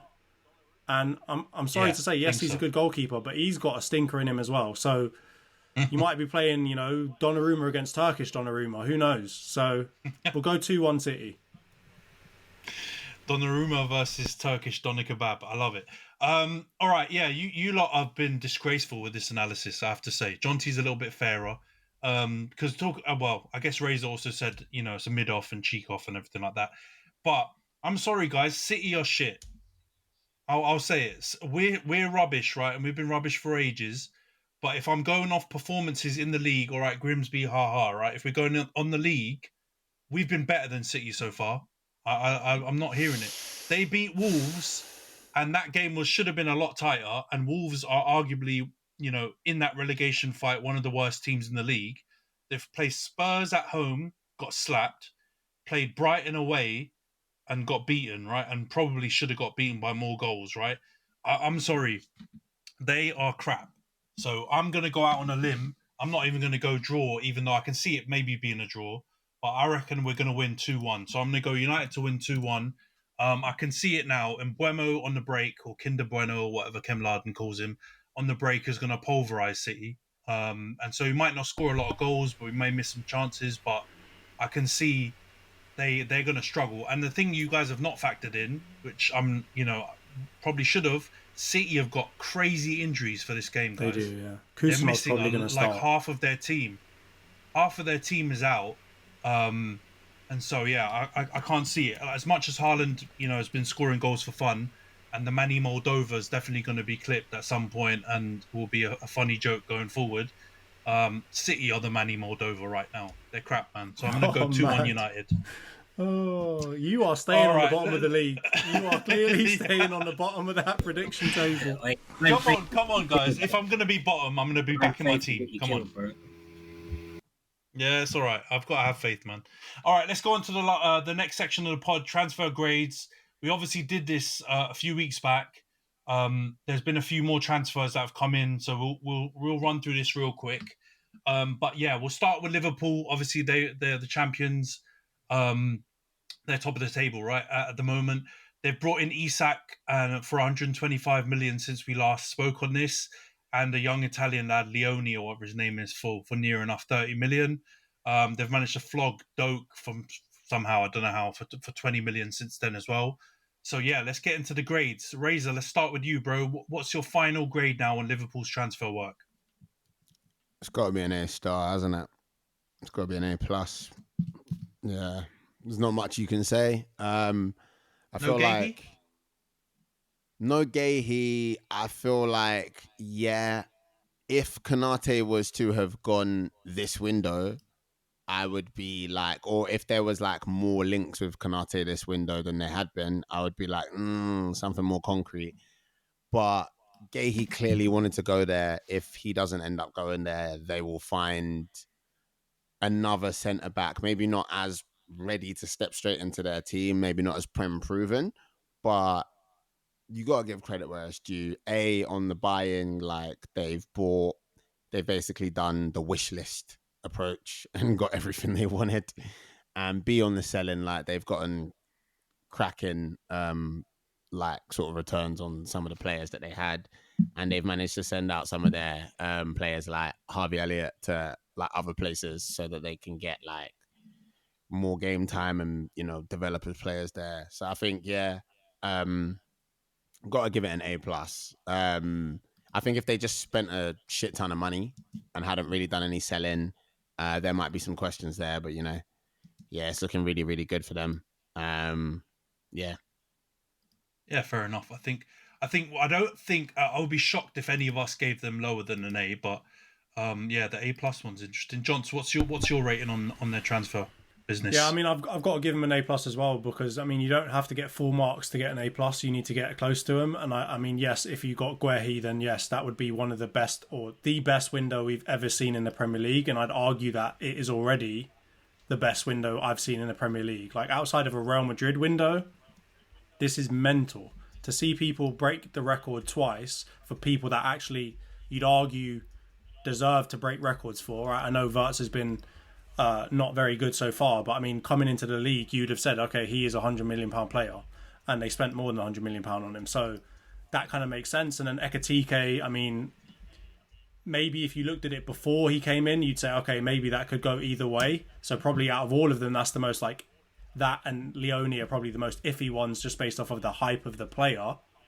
But the fact that you've seen him for 3 weeks now and he looks like really, really good, I think that pushes that signing up as well. And it looks like he's going to be really good for them too.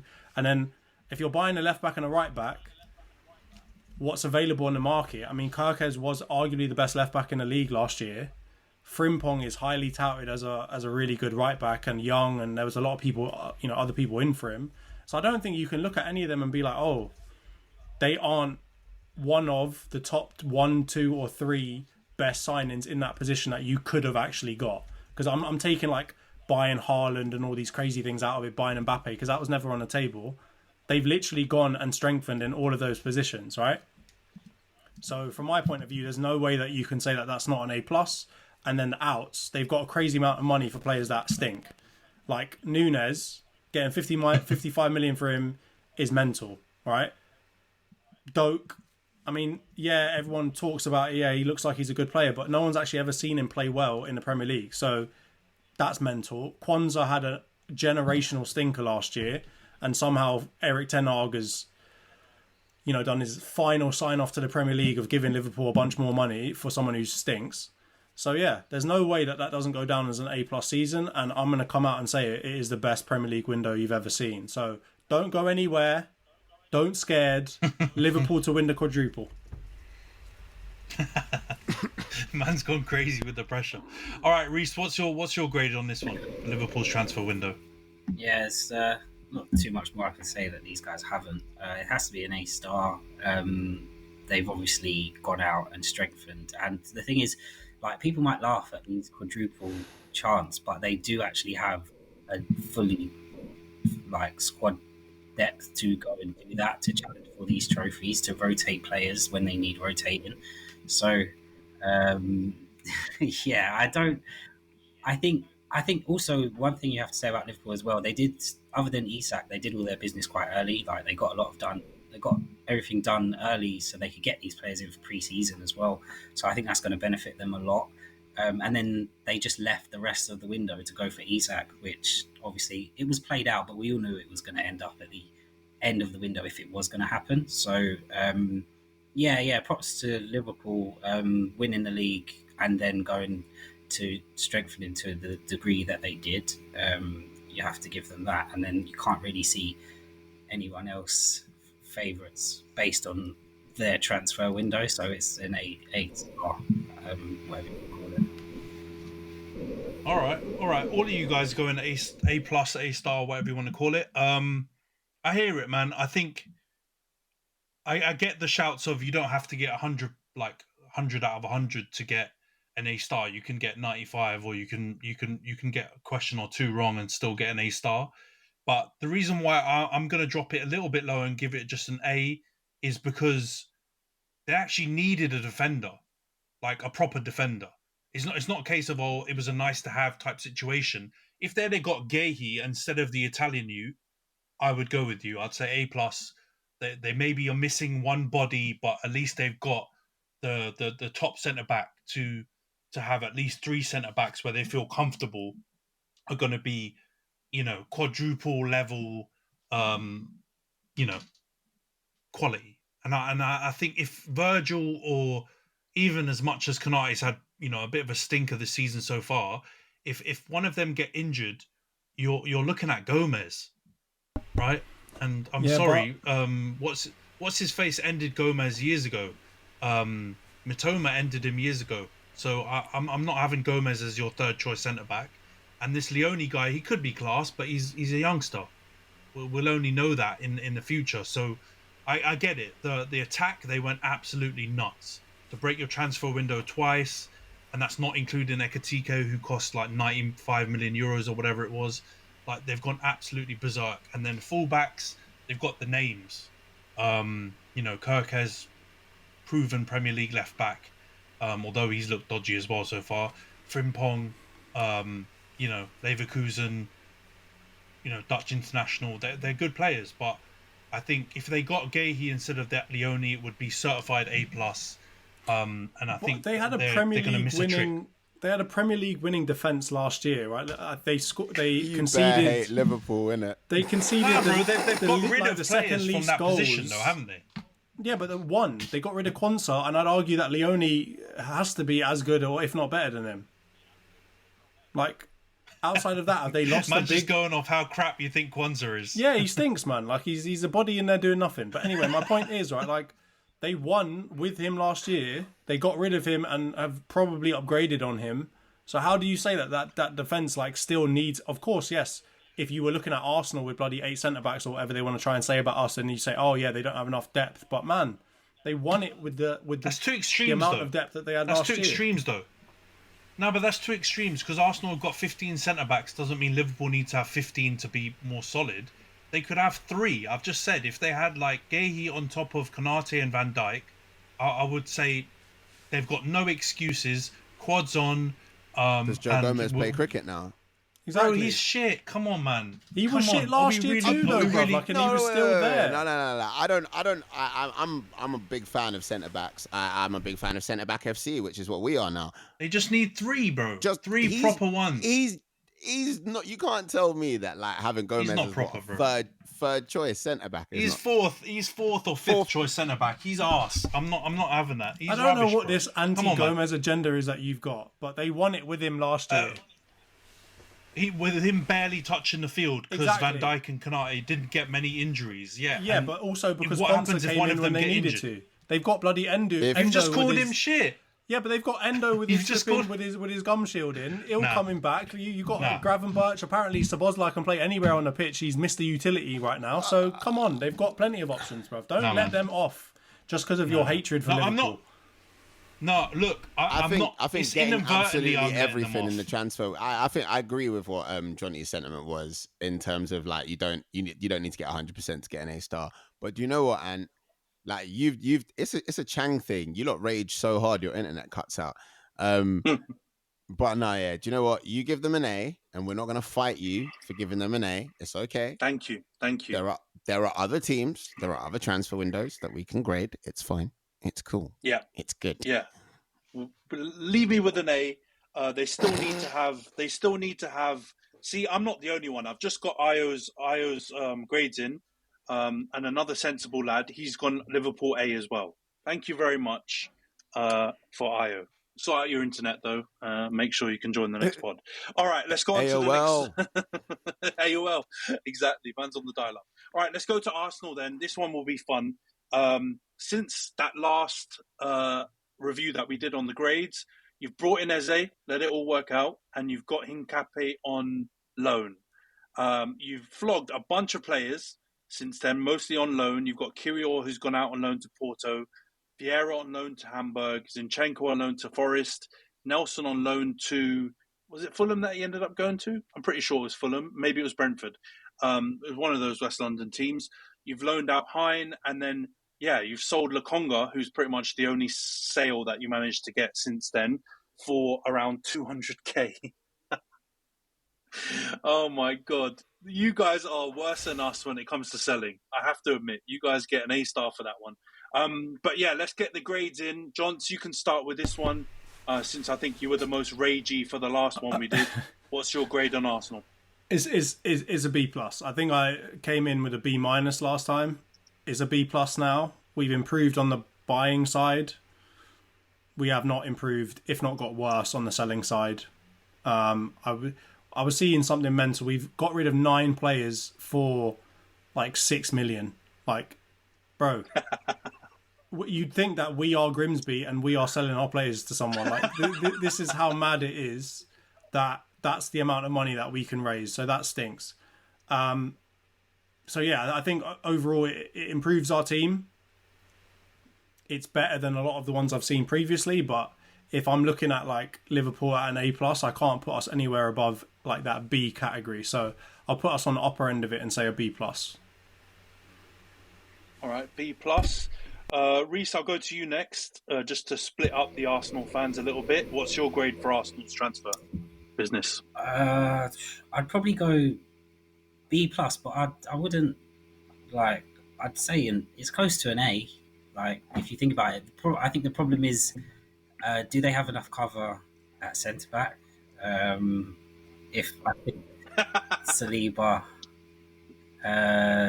obviously if Saliba drops out, then yeah, I just okay. This is obviously you've got that is nasty work, by the way. He did that with a straight face. That is nasty work. You've got a million centre backs, but we only know 2 that start and play well.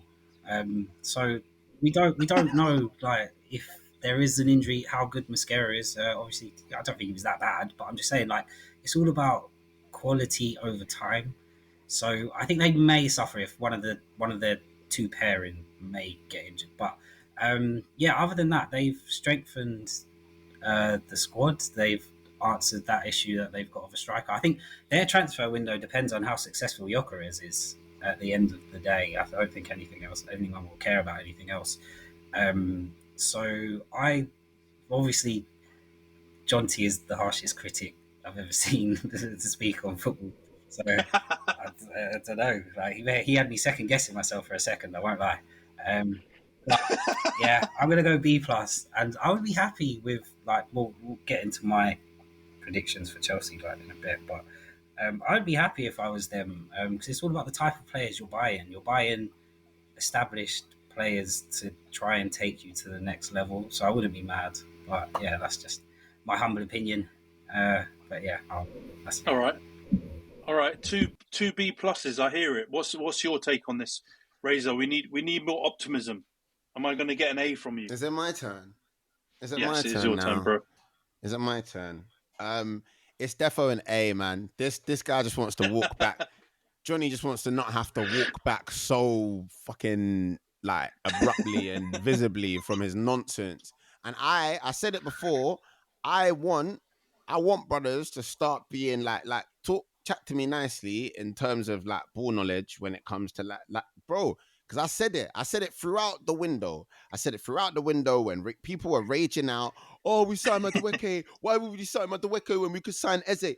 Today, Madueke and Eze both started for Arsenal FC together. And I'll be honest, I've been watching the game out of one eye. Madueke looks like he's having a better time. That might be the opposition on his side of the field, whatever you want to call it. Anyway, whatever. Goal from Zubamendi. Second goal scored by Gyökeres. All players that we brought in, you know what I mean? Saliba's on the sideline. I'm not having a panic attack. Why? Because Mascara's balling out. He looks like a carbon copy. He just speaks a different European language. Every single thing, and I actually would love to do a side by side of the first time that we talked about this in terms of the transfer window, in terms of what do I feel like we need to be able to go and challenge, for this year, we said we need, to replace players that are going out. So Chargy needs to get replaced. We need to replace, we need backup for Saka. We need someone who can start level at left wing because Martinelli has gone somewhere else. And we needed like another replacement in midfield to cover Jorginho leaving. All of those came in. We got defensive covering as well. Now, the only reason I would say it's an A and not an A star is because on top of that, we needed to get players off of our books. We needed to get those players away from the club. Do you know what I'm saying? I rate the Arsenal like transfer window for getting those players away. Like I share Jonty's, probably less of Jonty's rage, but like I share some of it in terms of like how do we shift that many players for not that much. But at the end of the day, we're rebuilding our squad. Are we going to sell the players that we need to challenge for the title? No. So we're going for Deadwood. And if we're going for Deadwood, that would have been in our team when we were going for 5th or top 4, then realistically, they're not going to be particularly desirable Deadwood, are they?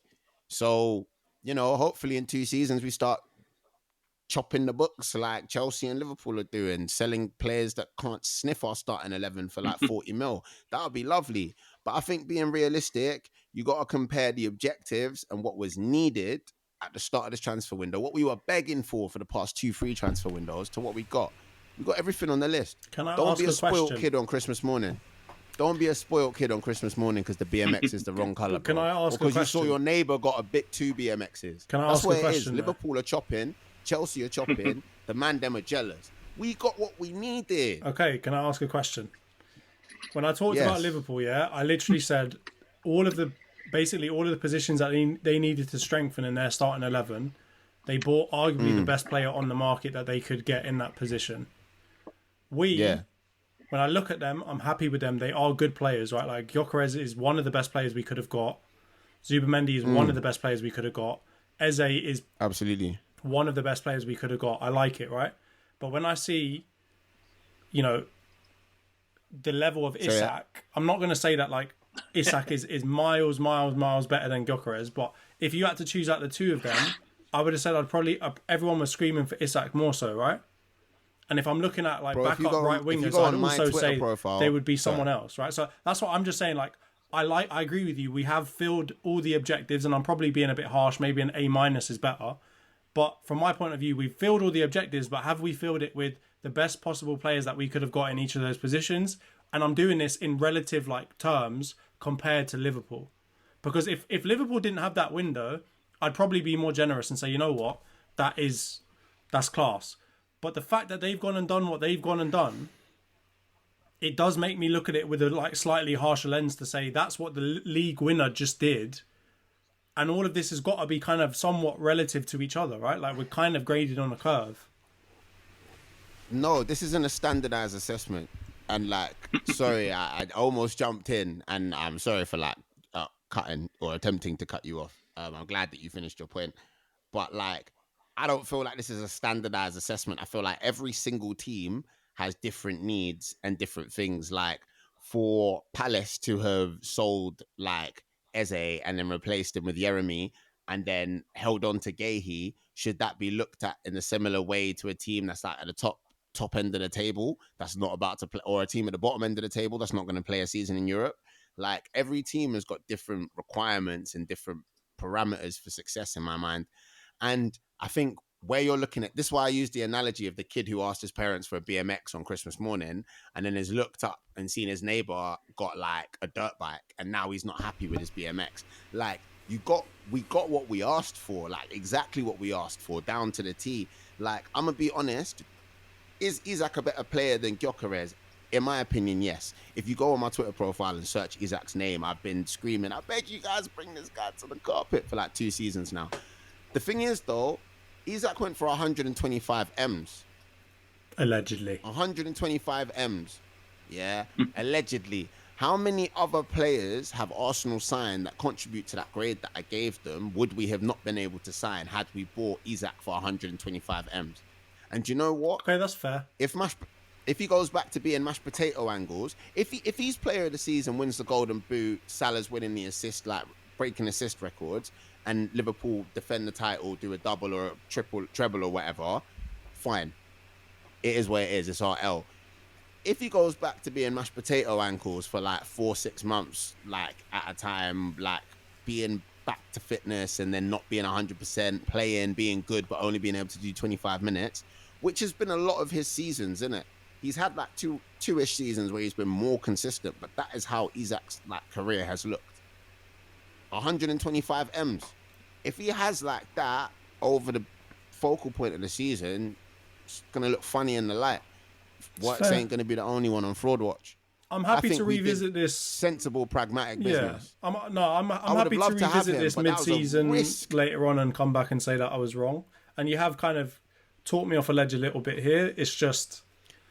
Step away from the ledge, I'm doing the keeping up with the Joneses. I'm doing the keeping up with the Joneses right now and just looking over the, man. I'm almost thinking like, honestly, I asked for a PS5 for Christmas and I got a lightly used one off of eBay. I'm still happy, but is it as shiny as it could have been? Be grateful. Be grateful, man. We're spoiled, man. You could be a United fan. Hey, wait. Chill out. Because also, I'm about to agree with you, bro. So, don't antagonize me now. But no, I've gone A-. I think the only reason why I add the minus in is just because I'm looking at your outgoings. And I get your point, Razor. Like, of course, you've got to start somewhere. You're not going to go from being the worst sellers to suddenly become Chelsea or Liverpool overnight. I get it. But you got to have got more money than 200k for Lokonga, 4 million for Tavares, 2 million for Marquinhos. Like, there are good players in it, right? You're not flogging absolute horseshit. There's some decent lads in numbers? Bro, Transfermarkt. Okay. So, and then you've obviously, I know you got loan fees for Kivior, and that will turn into permanent for a decent chunk next season, and that's decent. But like, you could have got money back if you were Chelsea and Liverpool selling. They would have made, maybe 60 M's a minimum from these players that you flogged, and you've managed to get 6.2 or whatever it is. Like, it's only that selling part which gives you the minus. Because I do agree with you, the players you got, they're the top, within the top 1 or 2, I would imagine, on your target, right, for the players that you wanted in each position. So that's a successful season. Like, we've had transfer windows where we're going down to, Mourinho said it, like 4th or 5th choice players, and you can't win with that. And you're getting Kepa's probably one of the best backup goalies you could have got. Zubimendi is one of the top 3 players you could have got in that position, right? Norgard as a backup, again, knows the league. I think, that's really solid. Gyökeres, again, top 3 strikers you could have got. Mosquera, up-and-coming centre-backs, one of the top 5 you probably are out there, wonder kid levels. Eze, again, top 3, you'd not complain to get him from that list. It's probably only the Madueke one which makes you guys a bit upset, but again, listen to Gary Neville. He's saying that you've got to move Saka to play Madueke. So I think all these transfers are going to end up looking better than you first thought, and that's what, if you kept the sales up with that level, A or A star, I would say. But I'm going to give you just a minus because of that. But Kem's giving you an A. That tells you a lot. Probably should make you question, Razor, what you're doing. And Io's gone A- as well. So that's the grades in. We're all kind of around that B plus Can I to create A a level new on slander Arsenal. name for Razor, by the way? I would like to call him Garay Neville. Just for the Gary Madweki. Neville. I like it. Gary Neville. All right, let's move to Chelsea. It's better than then. Carragher. Exactly, Carragher. It could have gone worse. Let's go to Chelsea then. I'm not going to bother listing all the people because it's diabolical, right? But you've managed to sign Garnacho, thank you, bro, and Buonanotte on loan. And you've managed to sell all of your dead wood for almost like 200 and odd million or something. It's a crazy, crazy outgoing. We'll start with you, Rhys, since you're Chelsea, real Chelsea. What's your grade on your window? I think I gave it a B last time. I'll stick with a B. Yeah, don't get me wrong. A couple of weeks ago, I had a major head loss. I was about to give us like a C minus, but I've come to my senses and I've thought about it a little bit. And yeah, stick with a B because we haven't sort of filled the areas that kind of need to be filled with a goalkeeper and another centre back, a quality centre back, just to carry us through the season. Don't get me wrong. I thought Buonanotte was a bit weird. I think the structure of that deal is weird, but if he will kind of act as maybe some sort of cover for Palmer, is what I understand. So maybe it's just squad cover. So I can't really rage at that. I just think the problem we've got is the type of players we're signing. I just don't think make us serious contenders, and this is why, like, you can say, like, obviously, oh yeah, we spent loads of money and this and that, but it's just the type of player we signing is not going to come in and lift us to that level. And you can compare that to the type of signings Arsenal have made, Liverpool have made, Newcastle have brought in a couple of experienced heads. Like, we don't do that. That's not in our transfer policy. So, I think as a fan, you just have to settle that that's how we're going to move in the market from now on. It's always going to be a deal. Like you even saw with that Imaga from Strasbourg. Obviously, that was an easy deal to do because he's at Strasbourg. But then, what does that say about Liam Delap's days at Chelsea? Like, it's not just Garnacho. I just think the deals we do, it's always likely a player is going to be moved on. So I think we just have to accept that's the way we're going to do business right now. I mean, we was linked with like Maignan. I think Kudos, we was up there for Kudos, but we wanted to offer Dewsbury Hall as well as 40 million. So like, it's just like, I feel like these moves are like PR stunts just to kind of make us look a bit serious and please the fans. But we know deep down that's never a deal that we would even do. Like, tell Javi Simmons to sit there all summer and we'll come back with a bid, only to never come back with a bid. It just sounds a bit weird. And are they just briefing the media just to make Chelsea fans happy? Sorry for the rant, but I'll stick with a B because we do have squad cover. Didn't feel the right, didn't sort of get a goalkeeper or a centre back, but we still have good squad depth. Like, we'll always have good squad depth, but still not enough to carry us to a proper title challenge just yet. Yeah, all right, you've gone B, I hear it.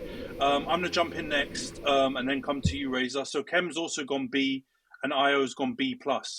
I'm going to be I'm probably might be the only one with this, but I'm going to drop it and I'm going to go C+. And the reason why I've gone C+ is, like, outgoings are A star, unreal. Like, I don't know how you've managed to pull that off. Jackson with crazy loan fees and Kunku for almost the same amount that you bought him. Chukwuemeka, Vega, all these guys. I've got Chukwu, really good prices. But I'm looking at this, like, the incomings, and I just feel like you've gone really risky with, like, really young players. Pretty much the only one who I think's 30 on this list is João Pedro. Everyone else is a bit of a gamble or, really young player. And I think that Simon's situation turning to Buonanotte is just bizarre. So I think the incomings just, it's baffling. And when we look at the last two teams that we've gone through, Arsenal and Liverpool, you could say that they checked off pretty much all the areas that they needed to, you identified a weak spot in their team, they ticked off the players. Chelsea have still got, and trust me on this, I'm well placed to say your keepers stink. Our keepers stink as well, but your keepers stink. And you've gone and bought like 9-10 players not one goalie in there. Now, I know you've got 8 goalies or whatever already, but all of them are either youngsters or they're Robert Sanchez. And you mentioned Mignon or someone else. Like, there's a good goalie. Donnarumma was available. That stinks of a Chelsea bid. I know the wages maybe were high, but you should have gone and got a goalie, man. So, but there's other goalies you could have got, right? That would have been better placed than Sanchez. You mentioned the centre-back stuff. You got Hato, who I think might be a good player, but I think it's obviously a bit risky. You could have got a more experienced centre-back to come in there. I just feel like you missed out a couple of spots where you needed players just to chase Garnachos and Gittins and all these other players who you didn't really need. But, you know, I'm grateful for the Garnacho one. But I'm going to give you C+. I think that's might be a bit harsh, but I think for the outgoings, A star, but the incomings, I think they stink. So I'm going to give you a C+ on that one. Razor, what's your grade for Chelsea? I actually agree with a lot of what Antony said, except for one thing. It's a flat C, not a C+ for me, because I think there's there's a lack of strategy there. That is, they also need to have like points deducted a little bit for points deducted. No. But in all seriousness, like they sent Nico Jackson to Bayern. They got rid of Nkunku. They were happy to have Mark Goopudding at Sunderland. Is that where he was? Do you know what I'm saying? For like 6 days, he did work experience, like the GCSE kids used to do at JD Sports. But like that's what I mean. It seems almost like there's a lack of strategy. And if I was a Chelsea fan, I would be concerned by that. Like, because it's just like, what do you mean we're in a position somehow where we were in for one of the most exciting young forward players in Europe? We've ended up not getting him. We've ended up like missing out on him to Tottenham, I guess. And then on top of that, like one injury has got you lot scrambling and recalling loans and stuff. It's like, you know, like big Chelsea, like, you know, like Champions League winner Chelsea, like not like obviously like I'm not a fan of Chelsea. I'm not fond of Chelsea, but like it's almost a bit like it feels like whoever's running the show there for transfer business wise is being a bit disrespectful to the footballing element of it. Do you know what I'm saying? And that for me is why I thought like it was like, yeah, it's cool. And I you know, I've been given running plaudits of how gassed and jealous I am of how they miraculously managed to sell for so much every time. That's why I said I think we actually did all right with Madueke, because I couldn't see Chelsea selling him for less. I actually couldn't see it. I think we did all right. But yeah, I think they have to take a little extra hit for the lack of pragmatism in the window. But you know, who knows what they have going on. I just want to say that. No, because he said there's a lack of strategy. There definitely is a strategy. It's just not a strategy that's very... A footballing strategy. It is a footballing strategy. It's a footballing business strategy. Like, buy a player, make some money. Okay. And if this one, like, what is it? You throw shit at the wall and at some point it's hope something sticks. So there is a strategy. It's just an unheard of strategy that people wouldn't associate with the Abramovich era. Like, we're not going for these types of players anymore. And then you said Donnarumma, he would never go into our wage structure now. Like, that would be impossible. And that's just the way we do business now. It's like we just buy cheap. Well, sometimes it's not even cheap, but you know, you buy players, stick them on cheap wages, and then somehow move them on. It's just, that's the strategy. It's just it's an unusual strategy because it's not one that's going to bring a title. Like, you can say, oh, you spent this much, so you should win this and that. But like, look at these guys. You think like you can't even name the spine of the team. Like, so, yeah. There's just a strategy thing in it. Like, there is one there. Ladies and gentlemen, we got it. We're here to make money, baby. Oh man, I really thought I was going to be the lowest grade on that with C+, but Razor comes in for the win. But Jonty, what's your grade on this one, bro? I think you've all convinced me to lower it, so I'm going for a flat C as well, because I think I gave them quite a good grade the first time when we did this, because I was looking at João Pedro and I was thinking, you know, him, Delap, it looks really good. Esteval looked exciting. But when I look at it now, I look at them and I think, which of them actually improved your starting 11? Really, only João Pedro and Esteval potentially. Everyone else is like, could be, maybe, might be good, but like, I'm not moved by these signings. So I am going to put it at a C. And the other thing I will say about it is, it's more a business strategy than it is a football strategy in my mind. Right? Like, it is a football business strategy, sure. It's a bit, like, from my point of view, it's a bit of an upper class Brighton strategy. Like, that seems to be what you guys are on now, which is a bit mad, because like, you were the Chelsea, the 74 charge Chelsea, buying anybody that moved that was like a really good player essentially. So like, I do think there's something stinky about that, but I think your saving grace is your outgoings have been mental. Like, you still have this ability to get money for people that no one's ever heard of and don't even have a spot in the changing room. So I don't think it's as good as I thought it was before. I was still hoping that you'd go and get a goalkeeper. I was still hoping you'd go and, not hoping, but I was thinking you'd go and get a goalkeeper and potentially like a centre back. But I think like in the light now, Delap injured, your main centre back injured as well. I do think that it stinks a bit more now that I look at it properly. So, and also just with the, I said before that I'm doing it relatively. I gave Arsenal a pretty harsh grade. I can't be putting you in the B category if I'm giving Arsenal a B category. So you're going to sit there in the C's. You're doing single maths only, not double. Or no, single science. You're not doing double or triple.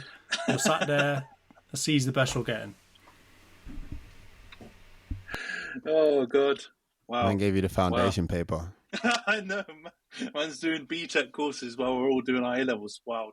All right, let's go on to United then. So the only difference is since the last time we reviewed the United transfer business was we've got Lamans in for around 17 million, and then we've gone absolutely buck wild on the outgoings. So we've sold Garnacho to Chelsea. Thanks, Rhys, again. I will always thank you. Antony's gone out, my namesake, to Betis for around 20 million. And then we've loaned out Højlund, Sancho, and the whole cake, not just the cherry on top of the cake. We've managed to get rid of Onana. Thank the Lord. He's gone to Trabzonspor on loan. Somehow, this absolute criminal has managed to get more money. He's on more wages, apparently, in Turkey. And yeah, thank God he's gone. So yeah, let's do this one. Rhys, I'll start with you this time, bro. What's your transfer grades for Man United's business? Do you know what? I can't remember what I gave them last time, but I remember I was quite negative about their selling and saying that they hadn't done very well in terms of getting rid of the deadwood or the players that they didn't want to be there. I think that has improved things. I would definitely say like there things have improved in terms of getting rid of your Onanas, for example, and bringing in another keeper. I don't know if that keeper, people were saying a lot to Rhys about buying a keeper. I don't know if that keeper purchase made all the sense in the world to me. I get like buying promise and talent and stuff, but like you're the butter on the underside of the bread in a shit sandwich right now when it comes to goalkeepers. Do you know what I'm saying? Like, you had a keeper who was terrible, even though he was generational for you at one point. He was terrible. You had to get rid of him. So you got rid of him. You got another keeper who's meant to be great, but he was terrible. So you got another keeper to give him competition, and he was fucking terrible. Like, so I don't understand how, like, the idea now of being like, oh yeah, cool, we're just going to bring in yet another keeper, and it's not someone who's like top level. I think, yeah, United, Donnarumma should have been like a priority for them. I don't care if he doesn't fit the system. Like, you need someone who's a fucking somebody in between the sticks, ultimately. I also think not getting a midfielder, Nash's transfer of the season shout, long may it rain. Not getting Baleba or a Baleba type, criminal. And I also think that yeah, like having Kobe Mainu and being willing for him to go out on loan. If I just took points off Chelsea for what seemed like a lack of strategy, please believe that like United are in the crosshairs for that, innit? So overall, though, I think you getting rid of Onana made it better. I don't think it made it much better. You got D+, pause. Fuck's sake. All right, cool. I kind of hear you. I agree with most of it. I think the Lamons one is risky. We're in the same boat as Chelsea. Well, we were in a worse boat than Chelsea, I would argue, on goalies, right? Onana and Bayindir. Sanchez is diabolical, but I don't know if he's as bad. I don't think he's as bad as Onana. No way. Right? No, don't do that. Bro. No. I don't think he's as bad. Disrespecting a World Cup winner, you know, a World Cup winner. Yeah, no, Sanchez is nowhere near either of those two idiots, bro. That's what I'm saying. He's way better. No, than but them. comparing them is rude. Like Sanchez has a bozo moment every now and again. Them man are bozos. Come on, bro. They are full-time bozos. I know, I agree, but we're arguing bozo to bozo, right? But of course, Sanchez is better. I haven't said he's not better. I'm just saying they've got a goalkeeping situation. We've got a worse goalkeeping situation. And all right, you don't agree, and I also don't agree with maybe going for the youngster and putting someone in there when you're going to remove Onana. I think if you kept Onana as the safety blanket, because I do think as much as he's diabolical, we've seen some semblance of semi-decent performances compared to Bayindir. I think it's more risky to get rid of Onana, as much as I agree with it, and I'm happy. Keep Bayindir and then get the youngster. If they're going to get rid of Onana, I would have gone for Emi or Donnarumma or someone who's more proven, and then you can keep Bayindir, being shaky for an emergency situation. But the way they've done it, I have to say they've got massive cojones. They've gone nuts, because the strategy is very, very gung ho to get rid of Onana and get a youngster in, because you're left with unproven and someone who's proven to be shy. So it's risky for sure. So I hear you, Jonty. I'll go with you next. What's your transfer grades for United? I'm going to be honest with you, man. I'm going to give you a C+. And the reason why I'm going to do that is because you were coming into this window in a dire situation. And I think I was more generous the first time around when I said this, because I'd seen Mbeumo, Cunha, Sesko coming in. I was thinking, all right, if you now surround that with just more bodies, you'll be in a good spot. But you've got rid of like 9 players and you've got in 5. And I'd argue that you needed to be more of like that Chelsea strategy around it and get in a bunch of randomers as well, just in case like things go wrong with the players that you're going for. Because if I'm not going to say anything about Cunha and Mbeumo because they look good, but if Cunha's injured for a longer amount of time, if Sesko like continues to essentially be Højlund 2.0, you're not really going to be in a good spot. So I do think like that probably hurts you a little bit. And if I'm expecting you to do a lot better, I do think you needed more bodies in the ins. And I think with the outs, I think you've actually come out of that pretty good. To get 40 for Garnacho and 20 for Antony, like that's not so bad at all in comparison to where you've been previously, which is kind of more in that Arsenal situation of not being able to shift anyone. Obviously, it would have been better if you'd got some money for Sancho and like maybe even properly got rid of Rashford. Like those probably would have made it a bit better. But I just think the ins are on and off, man. I think you needed, in my opinion, you need a centre mid, especially if you're not going to give Kobe like a proper chance. I feel like Lissandro still doesn't appear to be around. Like he's in the land of Malasia right now. Man hasn't been seen for years. I just think you needed a couple more bodies in there. And, I still think you've got people like Ahmad playing right wing back. Like it doesn't really suit him from my point of view. Like you don't have in all positions really what I would consider to be natural players in those positions. Like left wing back, right wing back. I know Dorgu does look like he can probably play left wing back pretty well now, but it doesn't really look like you've got a proper right wing back.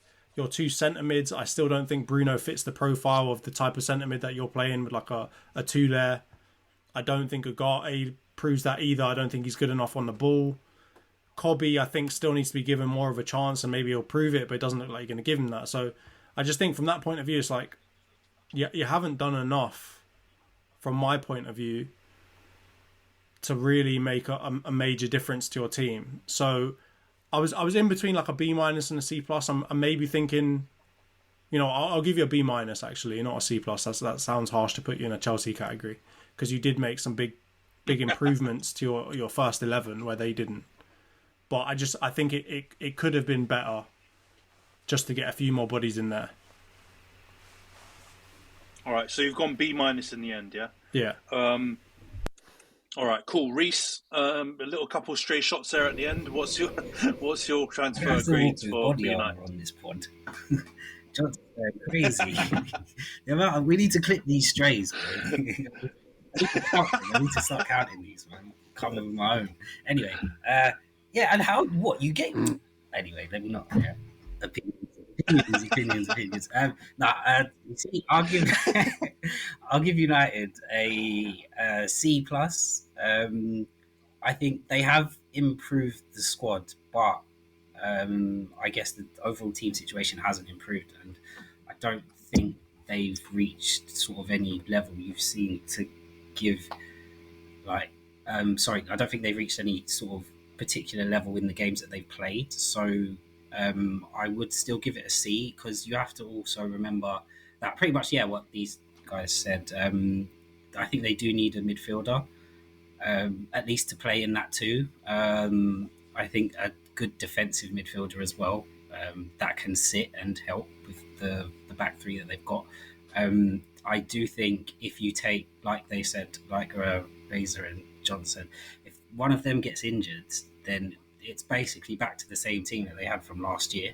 So I think that's also going to be a problem for them. And they've got obviously Luke Shaw left centre back. So there's definitely holes that need filling towards that they need to address. So I think although the team's improved, they've still got quite a long way to go. And then who knows, with this formation, Amorim has got, will he change it?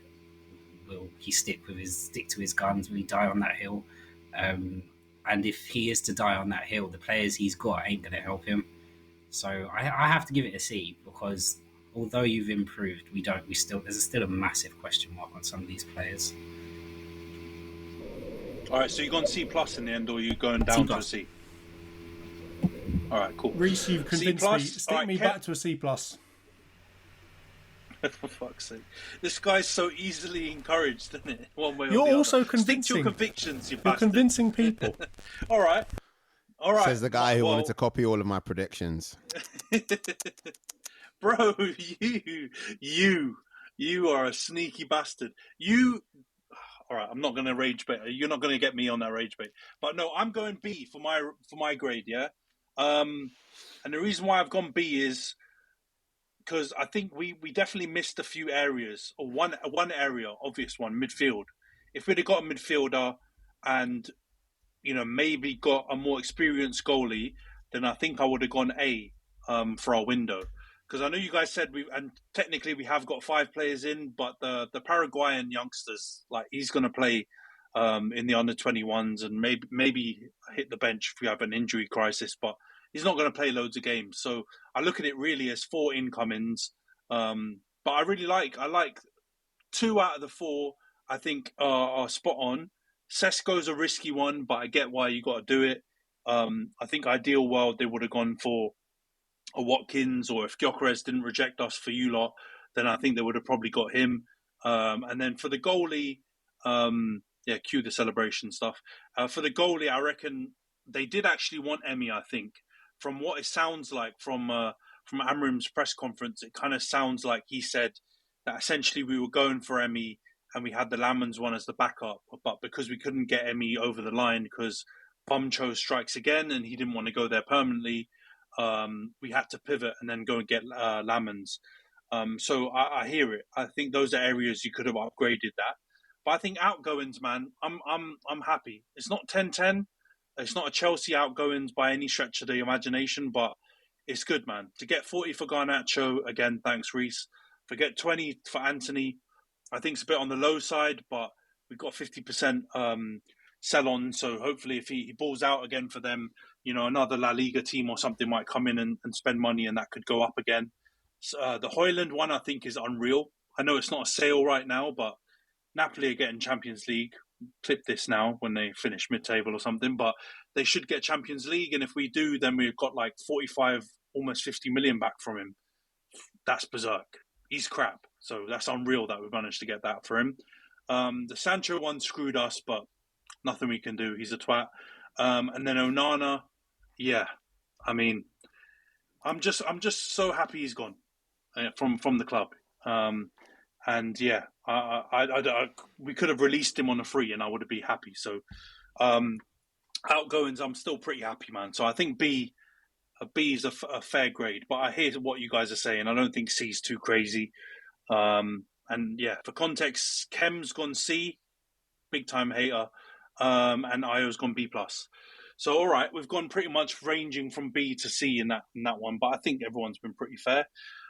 Unreal monster pod this week, 2 hours on the clock, and I thought it might have been a shorter one, but yeah, we've managed to go 2 hours long. I'm not going to go through the prediction league again because I did it last week and I'm on the bottom, so I don't want to hurt myself again.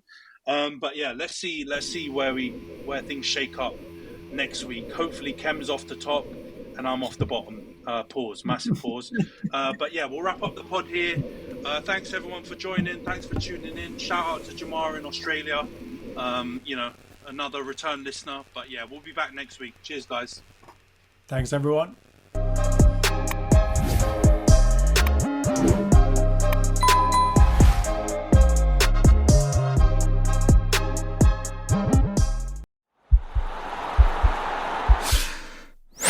This podcast is part of the Sports Social Podcast Network.